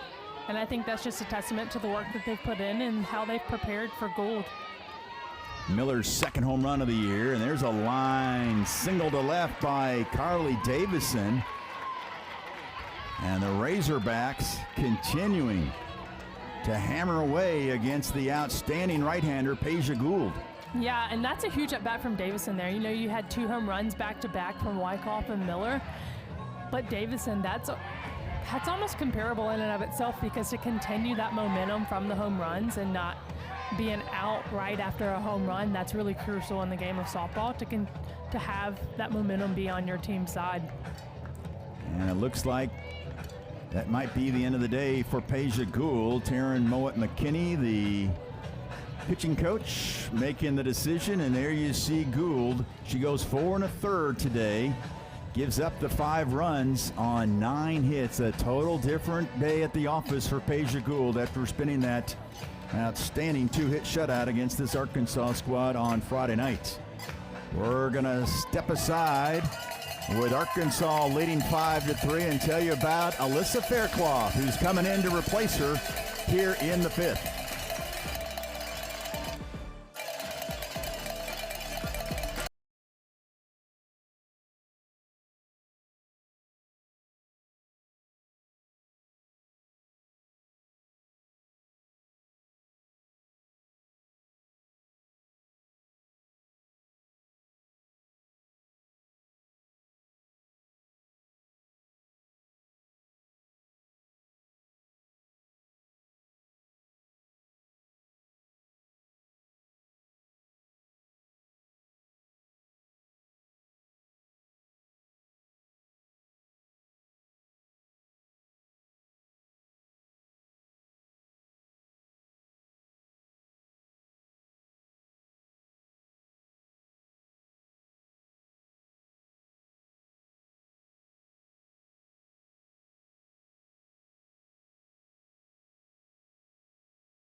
Alyssa Faircloth, the former Troy Trojan, now Mississippi State Bulldog, in replacing Gould. Faircloth had a no-hitter yesterday through 4 innings before Arkansas got to her. Ended up giving up 4 runs, all earned on 3 hits. Still an earned run average under 2, and with that loss yesterday, now 10-4. Yeah, and Faircloth, I mean, Arkansas jumped right on her yesterday, in the 5th inning, at least they jumped on her. And they were successful against Faircloth yesterday, so for her today to come out with a different plan is perhaps what we're going to see, and to keep this 2-run lead from the Razorbacks that day. Facing Reagan Johnson, who is 1 for 3 today with a run scored.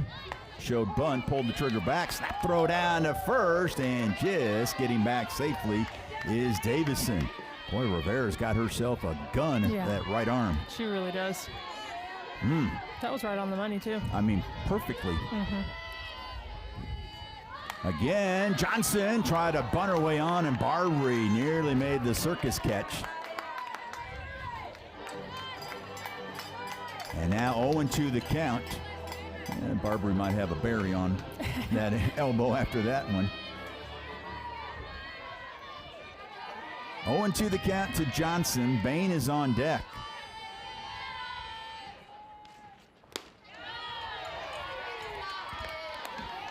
Faircloth became the fastest Bulldog pitcher to record 100 strikeouts in a season. She ranks 5th nationally in strikeouts this year. She's getting close to the 6th 200 strikeout season in school history. And that could be a testament to the speed change that she's able to have, because she has a very lethal changeup. And it's a very effective pitch for her. Look for that here. Possibly. 1-2 the count. Foul ball. A pitch like that can be successful against a slapper like Johnson, or really any slapper, especially with a changeup, because Faircloth, I mean, she throws pretty hard, and then when you get that speed change in there, a slapper, sometimes it can be hard to adjust. But Johnson is also a very good slapper. And there's Barbary making the play at third and flips it over to Schaefer. They get the force on Davison. And Johnson reaches on the fielder's choice, but boy, they don't call it the hot corner for nothing. No, they don't, and that's really high softball IQ from Nadia Barbary there, understanding she just bobbled that ball. And usually when you bobble a ball, it's all bobbles go one. But with a runner like Johnson, you cannot do that. And so having the ability to go to second right there was a really smart play on her part. Yeah, you talk about that softball IQ. That's exactly what Nadia Barbary showed off there. And here's Bain, who's 2 for 3 today. 2 outs thanks to that play by Barbary. In a big top of the 5th inning. 5th inning's was the key in the first 2 games. It's when all 9 of the runs were scored. State scored its run on Friday night in the 1-0 win, and then Arkansas had all 8 of their runs yesterday in the 5th. Already 2 key home runs in this 5th inning by Wyckoff and Miller. But Bain flies the left. Silva squeezes it, and that will take care of the Razorbacks. However, Wyckoff and Miller go back-to-back.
Samantha Ricketts and the Bulldogs looking to respond here in the bottom of the 5th after back-to-back home runs in the top of the 5th by Arkansas. And entering today, Mississippi State has scored 46 of its 80 runs this year in the 5th inning or later. Yeah, and I mean, I think that can kind of tell you the grit that Mississippi State has when they entered the late innings. And understanding, I mean, this is a crucial part of the game, especially trying to respond to the home runs that Arkansas just had. Yeah, and in most of the games, these been pitchers' duels with Mississippi State being involved in this year. I think second in the SEC in the lowest amount of combined runs in a game. So they're in close ones, and so thanks to the pitching. Yeah. And so far in this game, I mean, when runs have been scored by one team, the other team has responded. And so we'll see if Mississippi State can continue that trend here.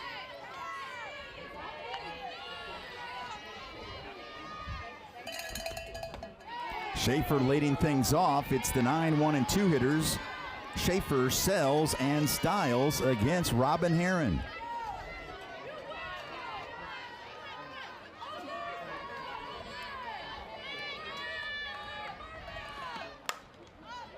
Schaefer lifts one to center.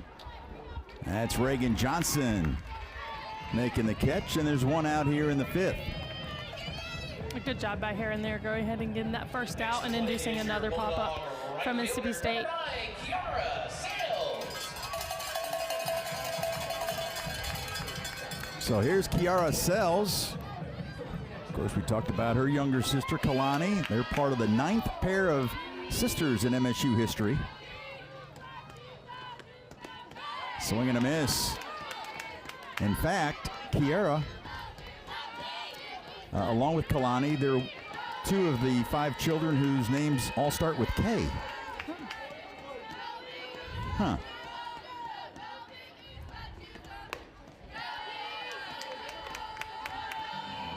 Kiara Sells today 0 for 2, a couple strikeouts swinging against Heron.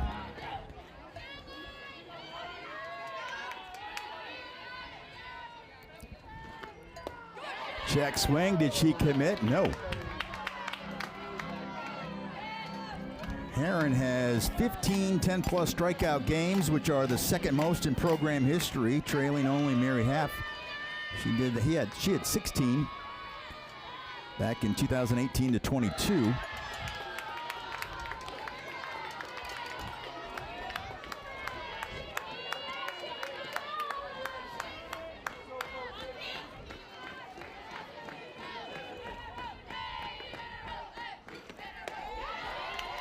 And Sells with a nice at-bat there, coaxes the walk. Yeah, good job by Sells there, understanding, her last 2 at-bats against Heron. She struck out against her on 2 different pitches. And so really seeing the ball in that at-bat and getting a walk for her team. Morgan Styles.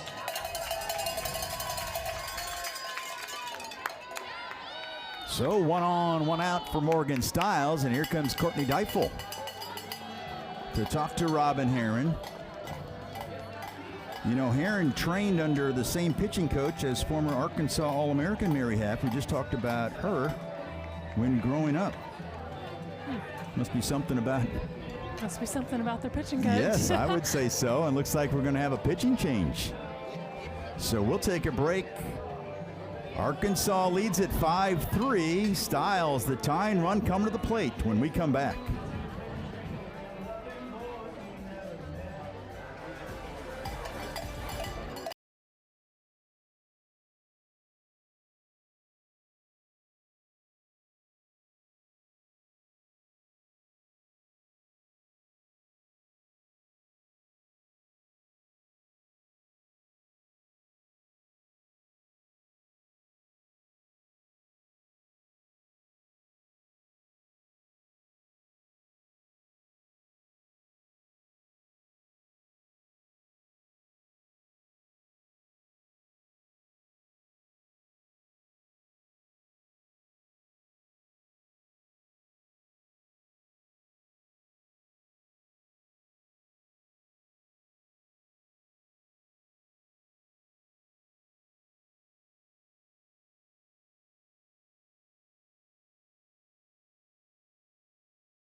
Robin Heron leaves, and number 12, Peyton Burnham, is in for Arkansas out of Eugene, Oregon. She was the Oregon Gatorade Player of the Year back in 2023. A D1 softball freshman All-American last year, and boy, she spun a beauty yesterday against Mississippi State. Yeah, and she's just another one of these pitchers on this Arkansas staff, and really pitchers in this entire series on both teams that just induces mishit after mishit. She's not going to get a ton of strikeouts, and so she relies a lot on her defense. Threw 67 pitches yesterday, Maddie, faced 16 batters. Yeah, a one-hit shutout. Yeah, she pitched very, very well yesterday against these Bulldogs. And so here is Burnham facing Styles. Styles with a couple flyouts to right against Heron.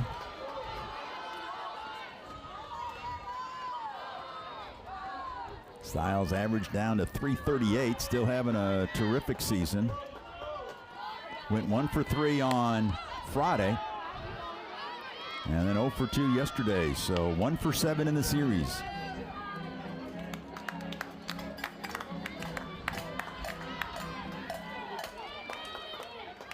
Yara Sells is the runner at first.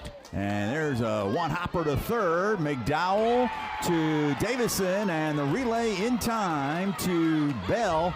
And around the horn they go. 5, 4, 3. And that takes care of the Bulldogs here in the bottom of the fifth.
Top of the sixth, Alyssa Faircloth.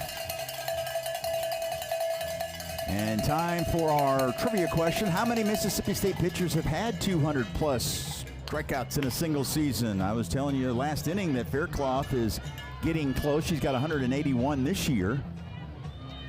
Nikki, our producer, always loves throwing a trivia question. Also, when we work with Kyle Apat, he loves the trivia, loves some trivia time as well. Didn't we say it was 5?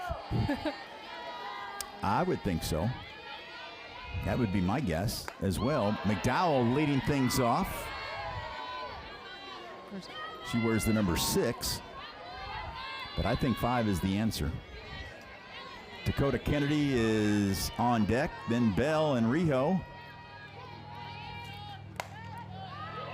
This is yanked foul and out of play. Silva giving chase. I feel like McDowell has a little bit of confidence to her right now. She's made some really, really great plays on defense. That swing looked like she had some confidence in her. Yeah, she's reached base twice today. Had the RBI single and scored in the first, then walked in the second. You know, today is the Bark in the Park event, the annual deal. Faircloth rescues kittens off the street and keeps them as pets. So it's not quite the dog, but it's kind of a pet theme. Says a lot about Alyssa Faircloth.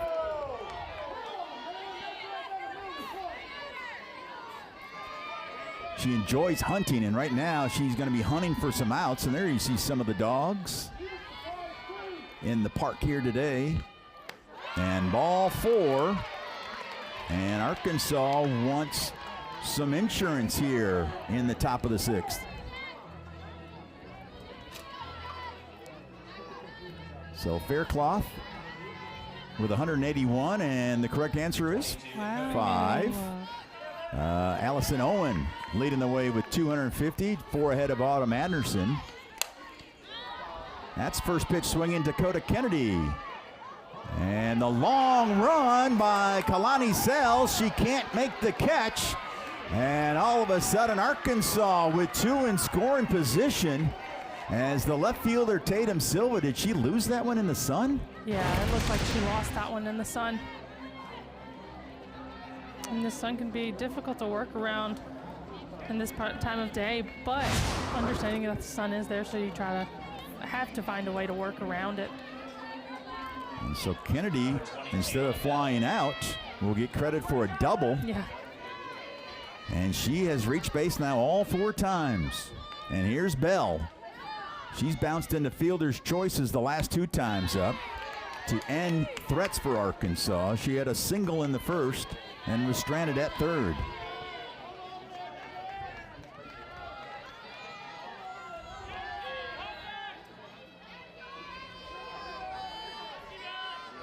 Owen won the count to Bell.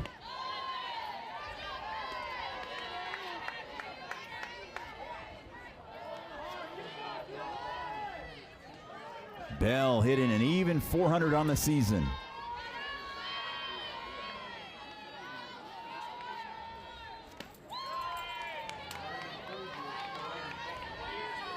Another great opportunity to add to her 45 runs batted in this year.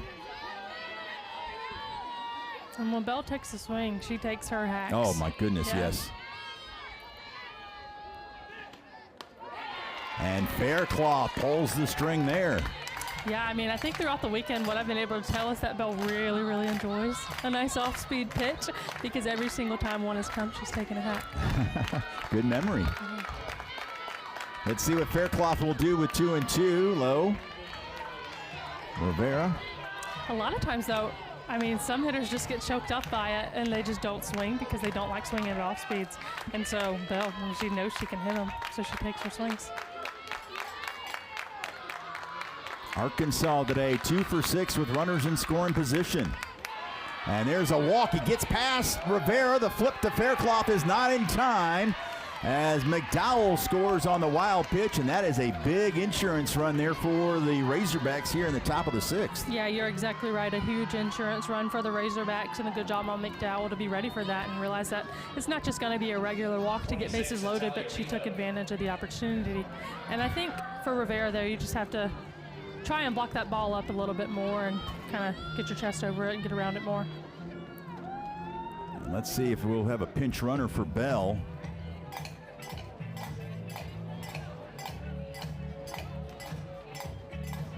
As Courtney Deifel now has a 6-3 lead. And yes,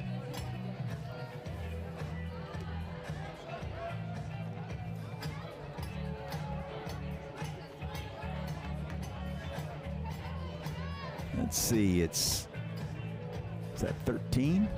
Casey Wood, the junior. We saw her pinch run on Friday night, I believe, then stayed in the game.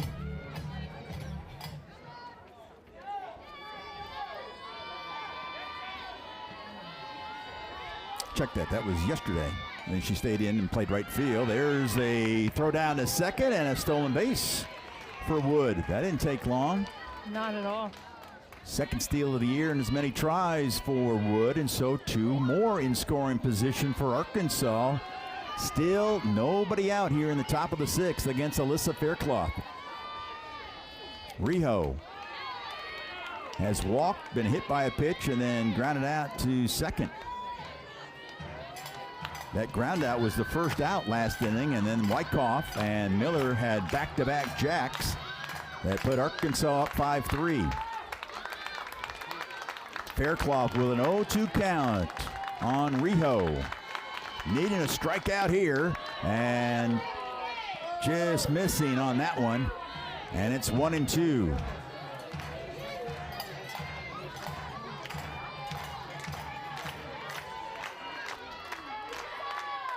Fairclough, 19 strikeouts away from 200, and it's now 18 as Fairclough with a much-needed strikeout on Rijo. Yeah, using that off-speed to her advantage there and freezing Rijo. That was a really good pitch by Fairclough. She did leave it up a little bit in the zone, which could be dangerous. But, she froze Rijo on that one. And here's Wyckoff, who gave Arkansas the lead last inning with the big swing.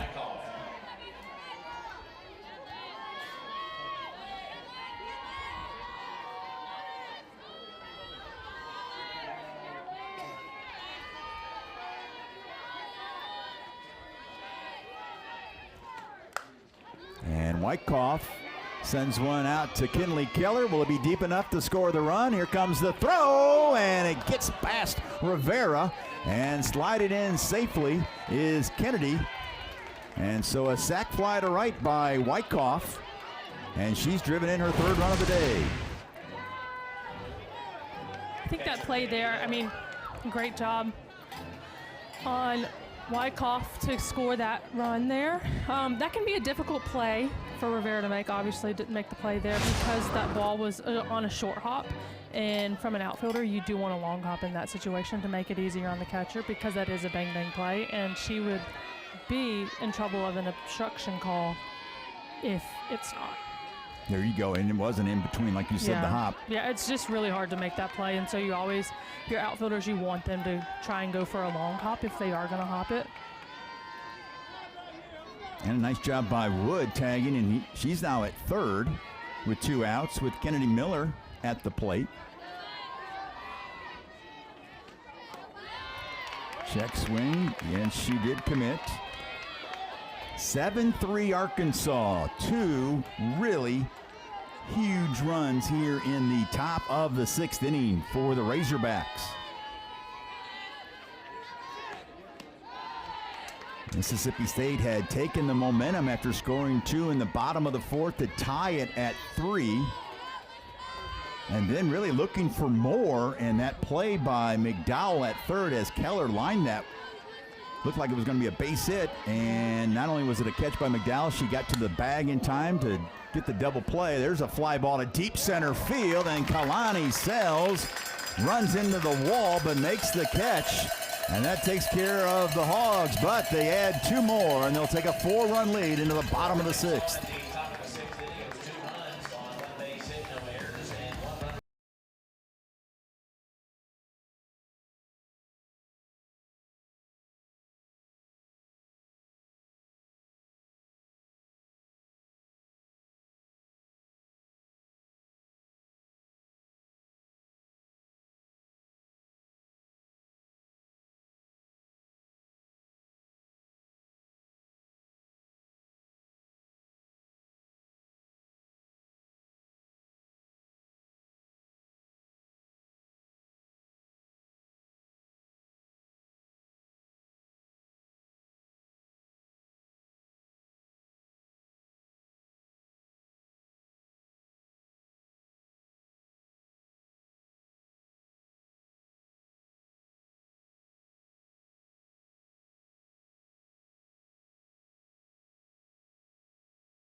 Arkansas takes a 4-run lead into the bottom of the 6th. Will Komeyer hanging out with Maddie Kennedy Farmer. And Maddie, want to wish you a happy early birthday, huh? Thanks. Look at this. How about that picture? Aw, little Sadie Nay. Good stuff. And birthday is tomorrow. Yeah. Yep. Nothing like spending the whole weekend, though, in the booth with Komeyer. So sorry about that. Hey, I'll take it. Yeah, it's been a lot of fun this weekend. We knew we were going to have some great games, and it's been quite a series between these 2 powers. But happy early birthday. Thank you, thank you. I'm feeling a little old these days, you know. Oh, you want to Quarter feel of a old? century. We'll flip ages.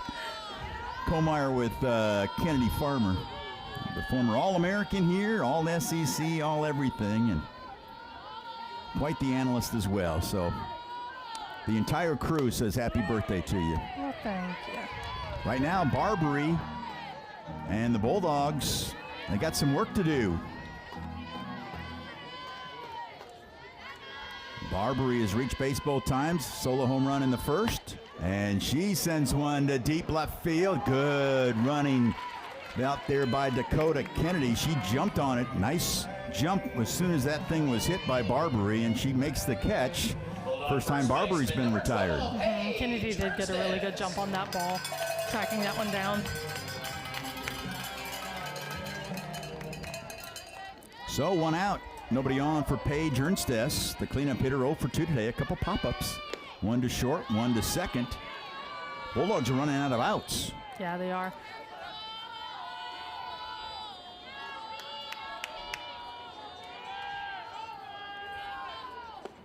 Failed to mention, I'm a Nugget nerd, and I kind of held this one out. We talked about Arkansas's hitting and their pitching, but Arkansas actually returns 99.7% of its innings pitched from last season, including all 44 wins, 9 saves, and all 346 strikeouts. So Courtney Deifel knew what she had coming into this season. Absolutely, and that can be really great to build a program just over the span of the years. Right now, Peyton Burnham is taking care of business. 9-3 on the year, a couple saves.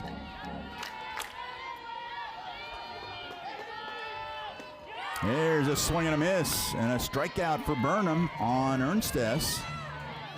First strikeout of the day for Burnham. Yeah, and Burnham obviously continuing her success that she had yesterday against the Bulldogs. Yeah, that was a really good pitch, just low and away to get Ernstess there. That's a hard pitch to hit. And Samantha Ricketts Next to play for the Bulldogs is now Carter. So Silva ran for her and then stayed in the game.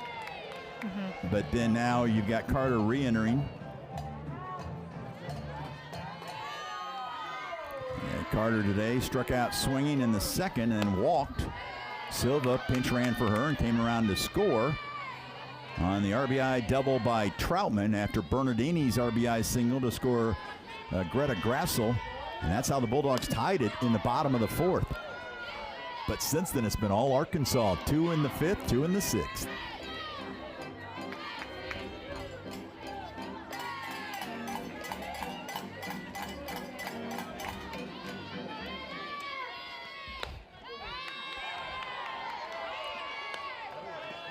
We talked about Timmerman earlier this game, pitching for Arkansas, that she swam in high school. Carter loves swimming as well. She was actually high school teammates with Morgan Stiles, Anna Carter. Fly ball, left field. Kennedy again with the putout, and a clean 1-2-3 inning for Peyton Burnham. We're going to the seventh, and Arkansas leading 7-3.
In case you're just joining us, let me bring you up to speed as we head to the top of the seventh. Arkansas has out-hit Mississippi State, and more importantly, the 7-3 lead. Heron looks like if Arkansas can hang on, will get the win. Wyckoff and Miller, those were huge swings. Back-to-back kabooms there in the top of the fifth, and that gave Arkansas the lead right now that they have extended now to 7-3. Bernardini's had a nice day at the plate for Mississippi State. Barbary with the solo blast. Will Colmeyer alongside the soon-to-be birthday girl, Maddie Kennedy Farmer. First pitch, bunt, beauty, And Abby Grace Richardson, who just came into the game replacing Ernstess. Oh, they're calling the runner safe. So a bunt single by Davison to start the top of the 7th for Arkansas.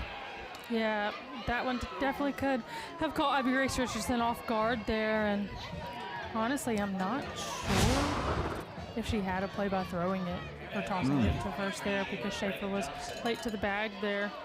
So that's honestly all she could do. Isn't it strange how you bring a new player in defensively and how the ball finds that person? It'll always find you. It's incredible. I mean, sometimes it doesn't, but it seems like the majority of the time it does. And there you see the former JUCO All-American at Colin Community College here in Mississippi, Richardson, now playing first. And a bunt single with Reagan Johnson at the plate. And Arkansas looking to add on even more here. That was really smart gameplay by Davison too, understanding that she just came into the game and she was playing back, so she's likely not ready for that there. Ooh, and that one is rolled to the plate by Faircloth, and easily getting down to second on the wild pitch was Davison.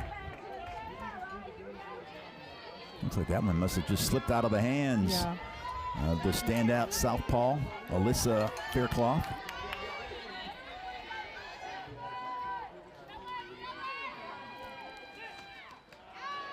That one in the dirt. Rivera knocks it down, though. Arkansas trying to win the final 2 games of this series, win the rubber match and the series after Mississippi State in a good old-fashioned pitcher's duel. Gould outdueled Heron Friday night, winning 1-0.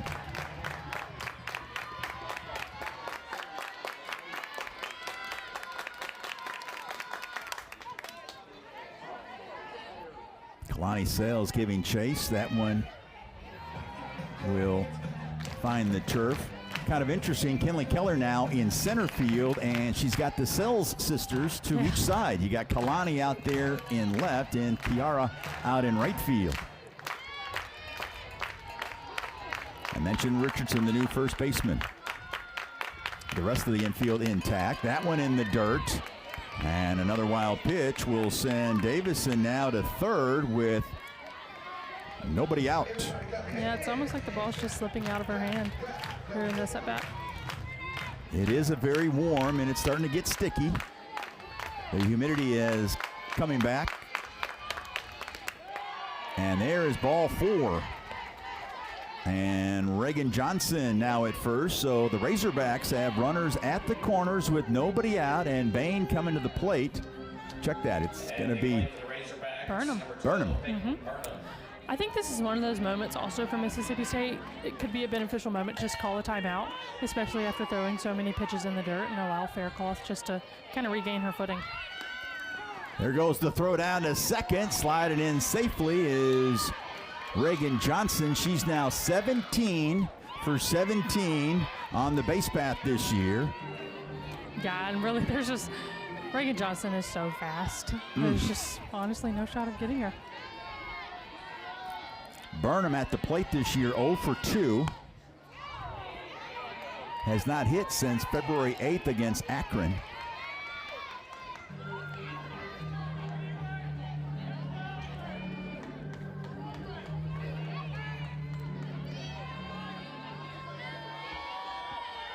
Burnham trains both horses and dogs in her free time. Oh. Kind of continuing the bark in the park theme here today, and a swing and a miss. And that takes care of Burnham. Second strikeout for Faircloth. Just an awesome job by Faircloth there. Just go ahead and get that strikeout, especially after that at bat against Reagan Johnson. It was a very unsteady presence from Faircloth during that Johnson at bat. And so just trying to gain her footing there. Here's McDowell. She's walked twice, had an RBI single. She scored a couple runs. She's made some terrific plays in the field as well. She's been a problem for the Bulldogs today, but then again, she's been a problem for opponents since she's arrived at Arkansas.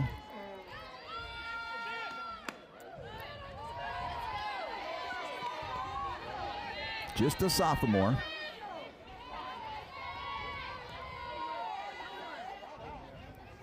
Batting average now up to 358. She's driven in 43 this season. She's got a chance to add to that total with 2 in scoring position. Davison at third, Reagan Johnson at second. And it's a 3-0 count to McDowell.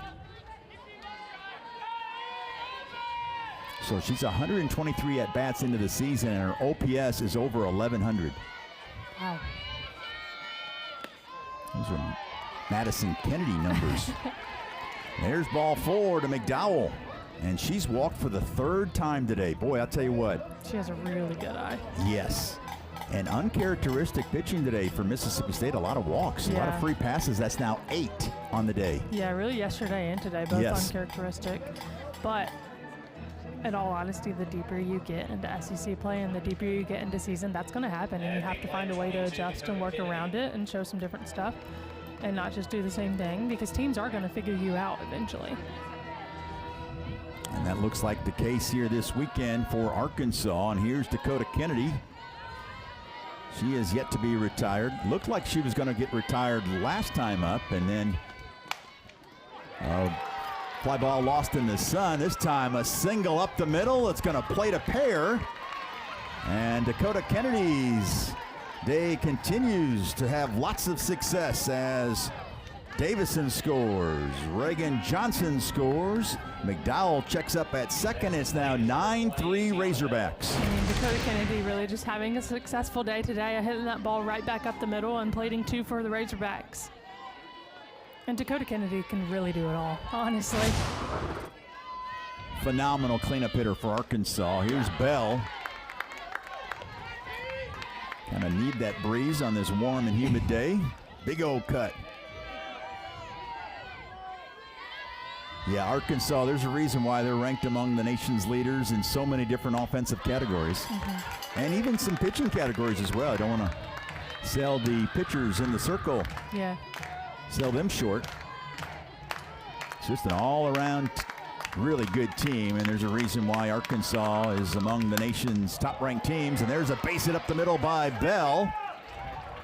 And that will score McDowell from second. And the hit parade continues for the Razorbacks. It's now 10-3.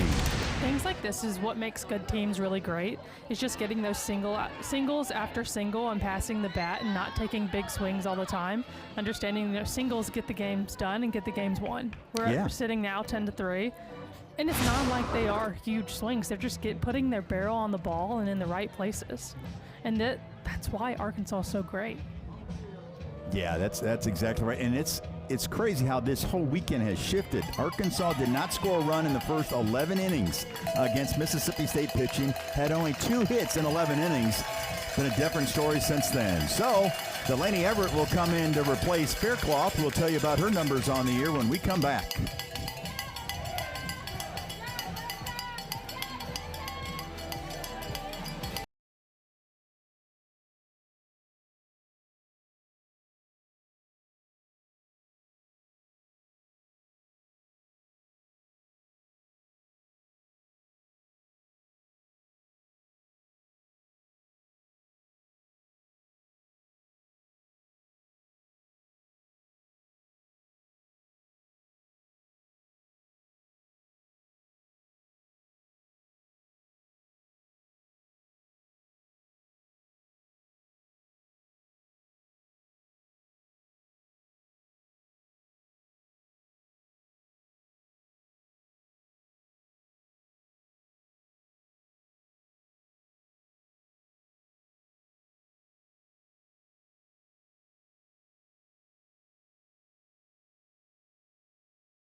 Delaney Everett is the new pitcher for Mississippi State. She threw 2/3 of an inning yesterday, did not give up a run.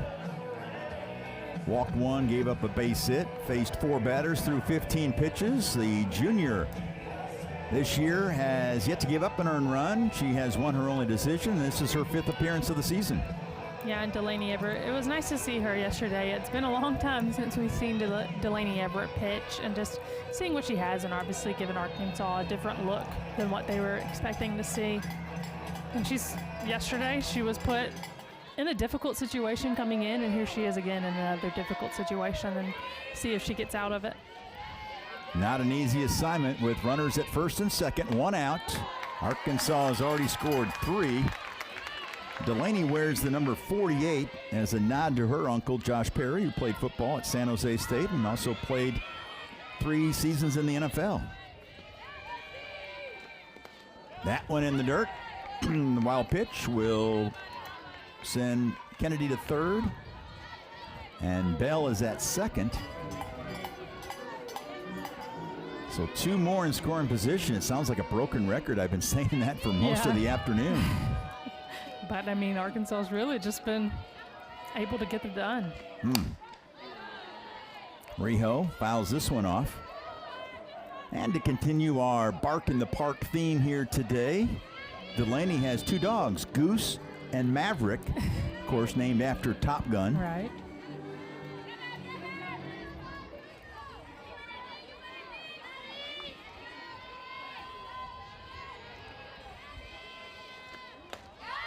There's strike 3 called, and Delaney Everett gets the strikeout on Rijo. That's an awesome job by Delaney Everett, just coming right in and getting a strikeout right away on the inside corner there, freezing Rijo.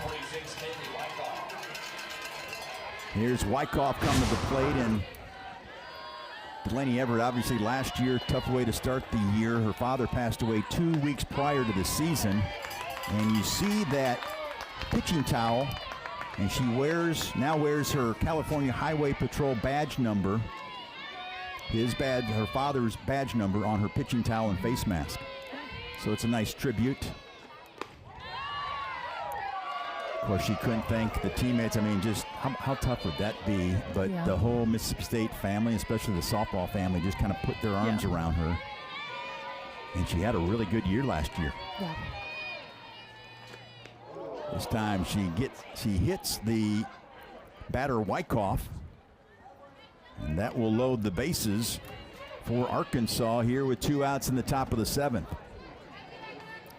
That is not a fun spot to get hit. No, I was just going to say, Wyckoff wasn't thrilled reaching base on that. Yeah. That pitch just got away from Delaney Everett there.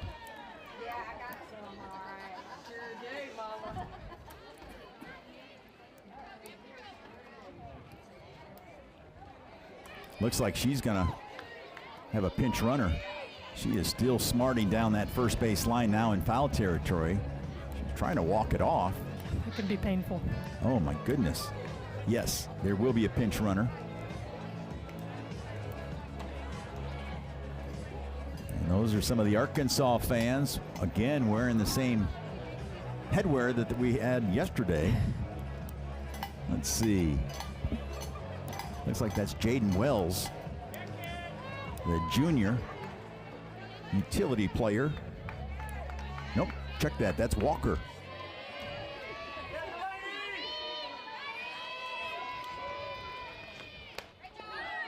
Walker usually, yep, there it is, Walker. I didn't eat as many carrots as you growing up, Maddie, and I apologize to the viewers. That one looked like a 4. There is Kennedy Miller, a strike called to her. So Walker is the pinch runner. You got Kennedy at third. She's already scored 48 runs this year. Bell is at second. She's touched the plate 32 times, and this is a bouncer to Barbary. She will step on the bag, and that will end the inning. But 9 come to the plate, and 3 big runs for Arkansas. Mississippi State down to its final 3 outs.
outs away from taking the series here at Mississippi State.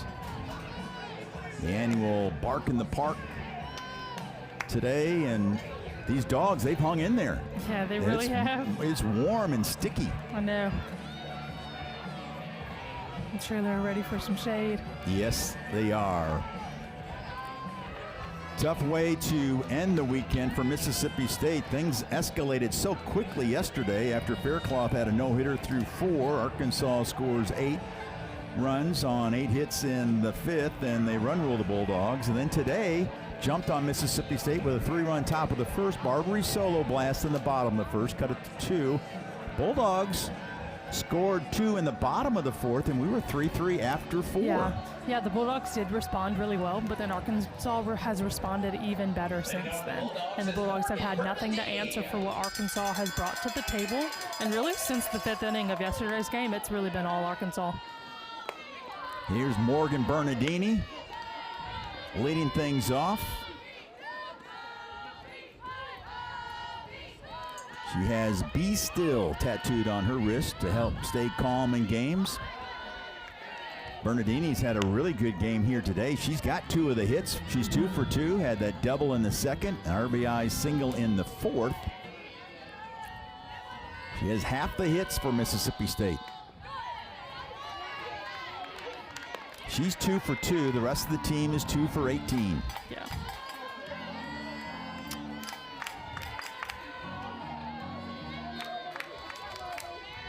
Arkansas today 13 for 33 at the plate. That's almost 400 against this really good Mississippi State pitching staff. Yeah, that's a very successful day for Arkansas. They benefited from 8 walks as well. And Bernardini goes down swinging, and the Bulldogs are down to their final 2 outs. And one thing to note, earlier this week in our call with Coach Deifel, she was talking about, wish with a pitching staff like Mississippi State has, she's like, I wish sometimes, you could have one more day there, because they had the Monday game in the series this past weekend against Auburn. And she was like, yeah, you wish you could have one more day to prepare against a team like that, but quite frankly, they're doing very well these past 2 days against this pitching staff. Yeah, they finished, had a frantic finish yesterday, and they've continued it here today. 13 hits. And I know I've talked about it before, but folks, they had 2 hits in the first 11 innings and no runs against Mississippi State. Stevens is pinch hitting here. Abigail Stevens.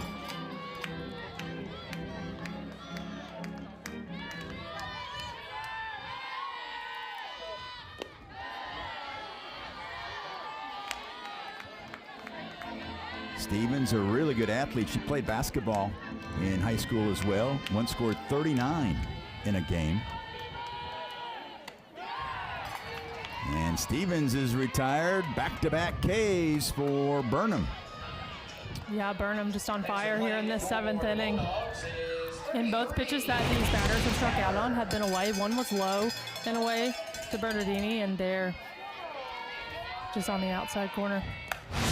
And there is Keller, the ground ball. Rijo takes care of her, and Arkansas has won the series, taking the final 2 games, including today, 10-3. Really good work by you this weekend. Maddie, how about some final impressions? Yeah, Arkansas bats just really woke up yesterday in that 5th inning, and they continued their momentum into today. And it's really, they just had quality at bats coming from yesterday and into today, just single after single, and a few home runs here and there that put them on top. 2nd straight series win for the Razorbacks here in Starkville as they win it today 10-3. And with that, we will wrap up our coverage here in Starkville. So for Maddie Kennedy Farmer and our outstanding crew led by our director Jacob Frost, Nikki Ariana was our producer all weekend long, and I'm Will Kohlmeyer saying so long from Starkville. Once again, the final score in the annual Bark in the Park Day, 10-3 Arkansas. This has been a presentation of ESPN, the worldwide leader in sports. We thank you for watching not only today but all weekend long, and enjoy the rest of your weekend, folks.